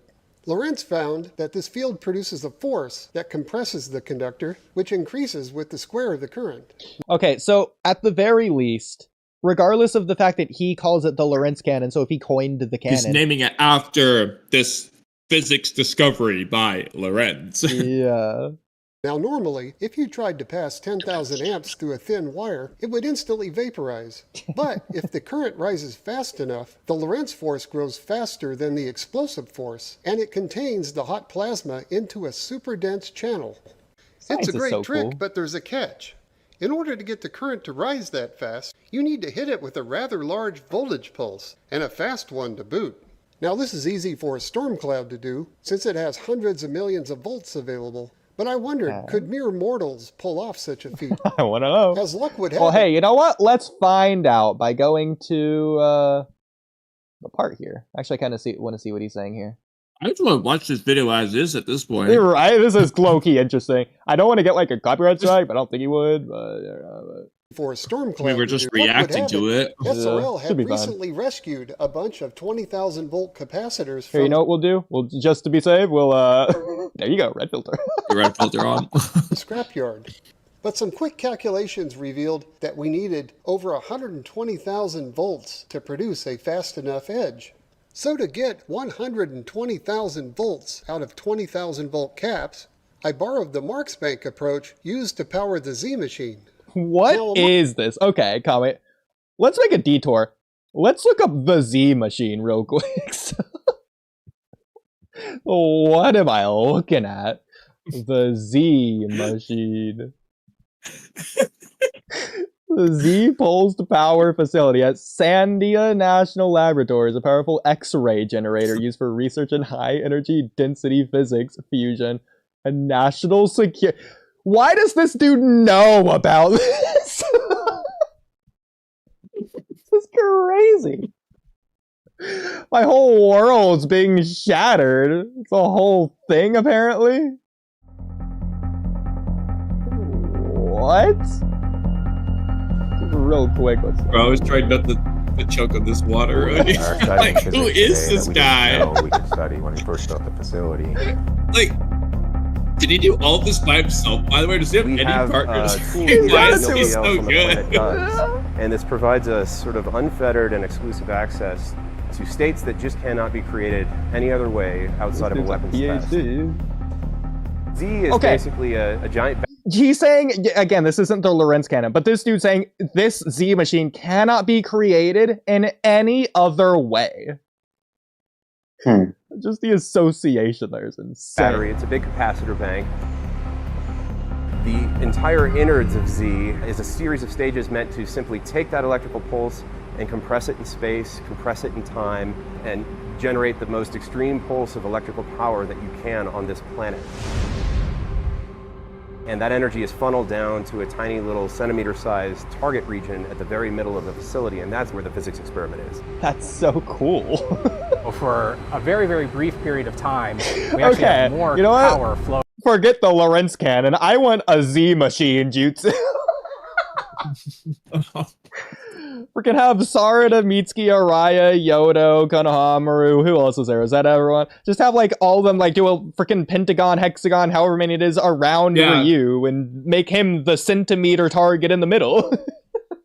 Useless. I mean, let's just watch this Z machine and then get back to the Lorentz gun video, then we'll be done for the night, I guess. It's already 5 a.m. Well, unless you want to do one more small rewrite topic and watch this off stream. We could do that. Just because I don't know how good this is for a stream anyway. That's fair. So it's just for us. Okay. At the very least, I want to show the Lorentz gun being fired on screen, but... Yeah. Well, okay, if that's the case, then we need to find that first before watching it. Yeah, I can just find it in like 2 seconds. It's not a problem. Do you want to do the rewrite thing first? Alright, let's go do that real quick. Okay. And then... Let's do that real quick, okay. So let me go to... You need to change your window, though, because it's on Z machine. Oh, there we go. Okay, so... here's most replay. Wait, actually, real quick. Yeah? Okay, so we need to wait for the ad now. Okay, so go back to that purple strings thing when you get the chance. Z machine. Yeah. Okay, so... Okay, so 2 things. One was me originally going to ask, what does this remind me of? And then I thought of an answer, but I feel like there's another answer that I'm missing. Either so the first Star answer Wars is or Galaxy Boruto or nervous opening. System. It's the Boruto float Gold by Float opening. The one that they do in the Barely, I think it's the Funato clan arc or something, but it's that beginning part with the purple, you know what I'm talking about? Yeah. Almost kind of like Boruto ending 5 Naruto as well. or Boruto. Boruto ending 5. Huh? Boruto ending 5. With like the streaks going through. I don't remember that off the top of my head, but I can look it up really quick. I guess Kiyomaru's webs. It is my favorite. It's the one that happens during the Momoshiki arc. Okay. It is... I would just need to re-look at it. Yeah, this one right here, just the visual is all you need. Yeah, I just don't remember the song off the top of my head. Da da da da. Yeah. Okay, I know what you're talking about. Yeah. Okay. Perfect. Oh my god. Okay. Back to Lawrence gun. Okay, I don't know if it's fired here, but something's going on here. Yeah, okay, the bank is charged and ready to fire. 3, 2, 1. Okay, that would have been cool, bro. Pat me down. 8K slow-mo. Let's see it. Oh, that is so cool. Ah, that familiar shockwave. I just hope the neighbors aren't too upset. It's hilarious.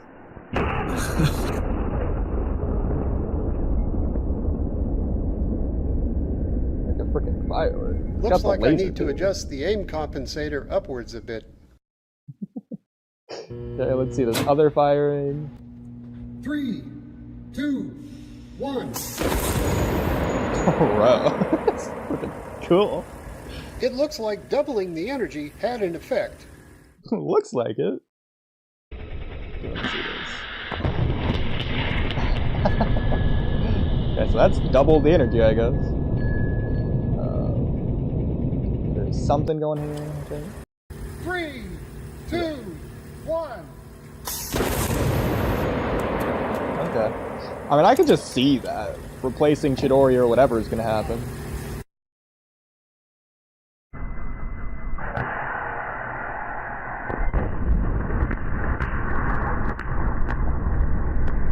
That like laptop or whatever that is just tanked that? No, it went through. It went all the way through. And connected directly with the deflection circuits inside. Those circuits then launched through the top of the television. It's essentially the same as Chidori. It's just piercing all the way through it. I mean, you know what it is? It's like the Rustan Dawn in terms of what it's doing. Oh, yeah! Electric style. but to be fair, could be a cool lightning counterpart to the Rustan Dawn. Yeah. Here's a close-up. Here's a close-up of the plasma channel connecting with the TV in slow motion. Note that at this speed, we can actually watch the electron beams scanning out the test pattern on the screen. That's so slow-mo. Oh, maybe it did just tank it.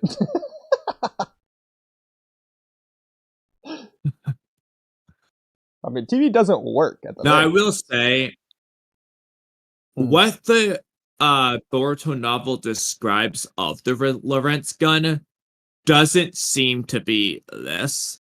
Yeah. In terms of what they were describing earlier and what we're seeing.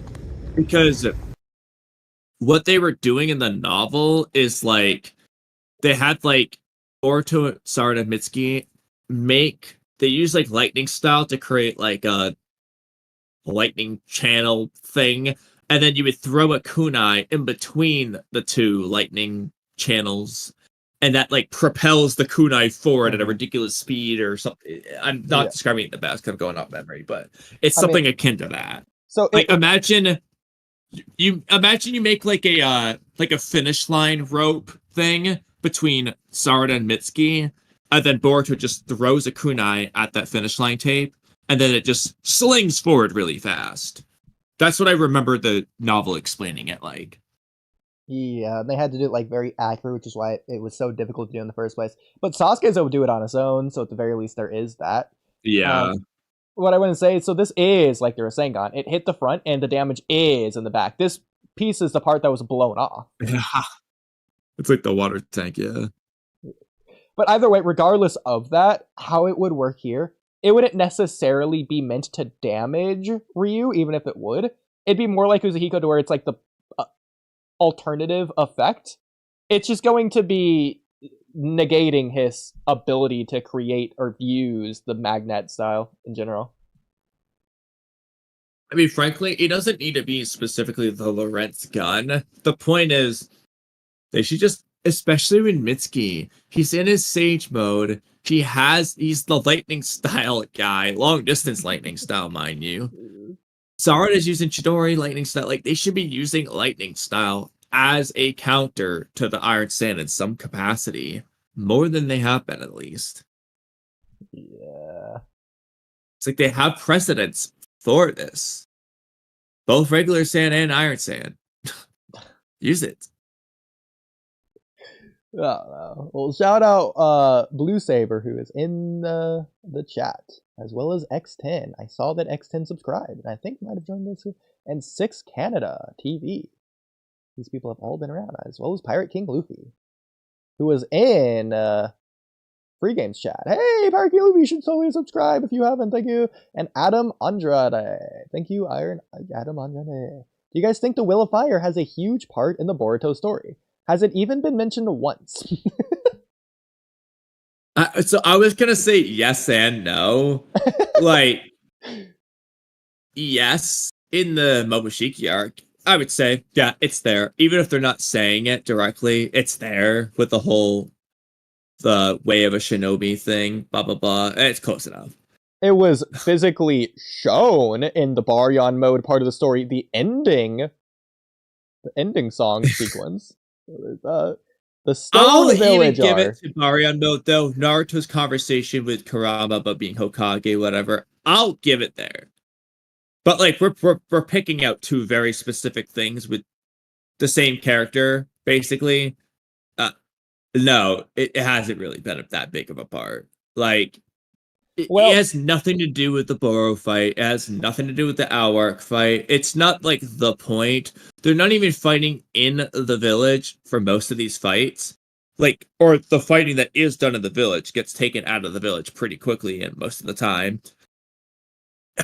I'm not going to say Boruto versus Code is the Will of Fire because it's not the point at all. The answer is no. But hasn't even been mentioned, like you said. I already know that your response to this is going to be the exact same as mine, so I'm just going to read off Adam's thing here. The Stone Village arc. Yeah. Yeah. It seems like someone else forgot who Mitsuki is. Well, yeah, the response there was going to be, that's the Will of Stone, not the Will of Fire. Yeah, well, I had many things to say. That's fair. Adam clarifies, Sasuchi Kage mentions the Will of Stone, so I've been thinking about that in connection with the Will of Fire. So at least Adam already knew when he said it. I mean, I think that's just another example of Ikimoto's not watching the anime. Yeah. Do you guys think god trees are Otsutsuki creations, or is it possible that it might be a different alien race that was enslaved by them? Why not both? We did cover that during the 10 minutes Kamui was gone recording his video live, but definitely go check out that free game part. Recording my one sentence. The problem was figuring out, I spent forever figuring out how to deafen, because the stage for the cloud thing is just not the same as like our stage for whatever reason, the controls and everything. So like I had to figure out how to deafen. That took like 10 minutes. And then I was trying to just say it in a way that would be easy to splice. So that took time too. Yeah. What do you guys think we're gonna get for chapter 21? So I feel like we could briefly talk about that here, but it's really for like next stream. And by next stream, I mean like in a week and a half from now, when the chapter is half a week away from release. Yeah. I think we're gonna see 2 different fights and maybe a couple other scenes. So very high likelihood. Probably gonna see Sarda's mangekyo. It's possible. If nothing else, we'll see that. We'll probably see it.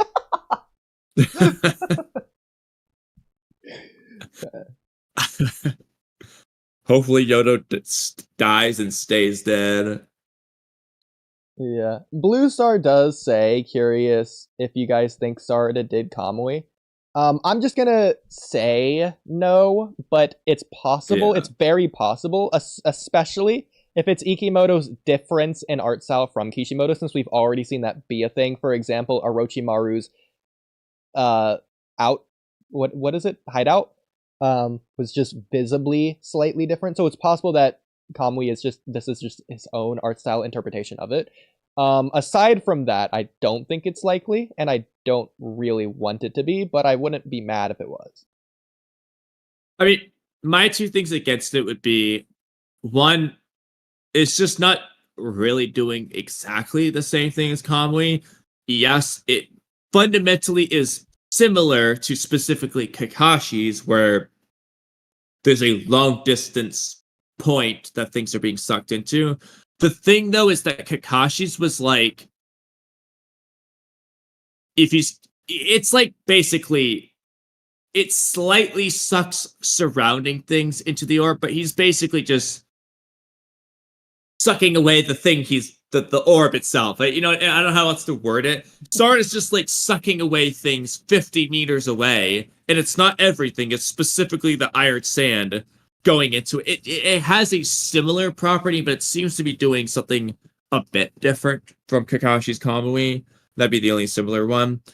The other thing is just that, look, I understand Sasuke getting Amaterasu like Itachi. They're brothers. Itachi literally gave him a temporary Amaterasu, for all I know that impacted it. But, like, why would Sarda, like, unless it's just more to mangekyo they want to explain, blah, blah, blah, blah, whatever. Why is Sarda just awakening the same ability as Obito randomly? Like, why? Yeah. Not that I can't, I just why. Maybe she got the OP version. But the ability itself does seem to be slightly different anyway. Yeah, I think it is. But we'll get into what we think it is and what we want it to be a different time. Last comment here, 6 Canada TV says, I heard 2 Blue Vortex is gonna be weekly soon. Now it's April Fools. And we're all caught up. All right. So, okay. So we end it there. That's perfect. That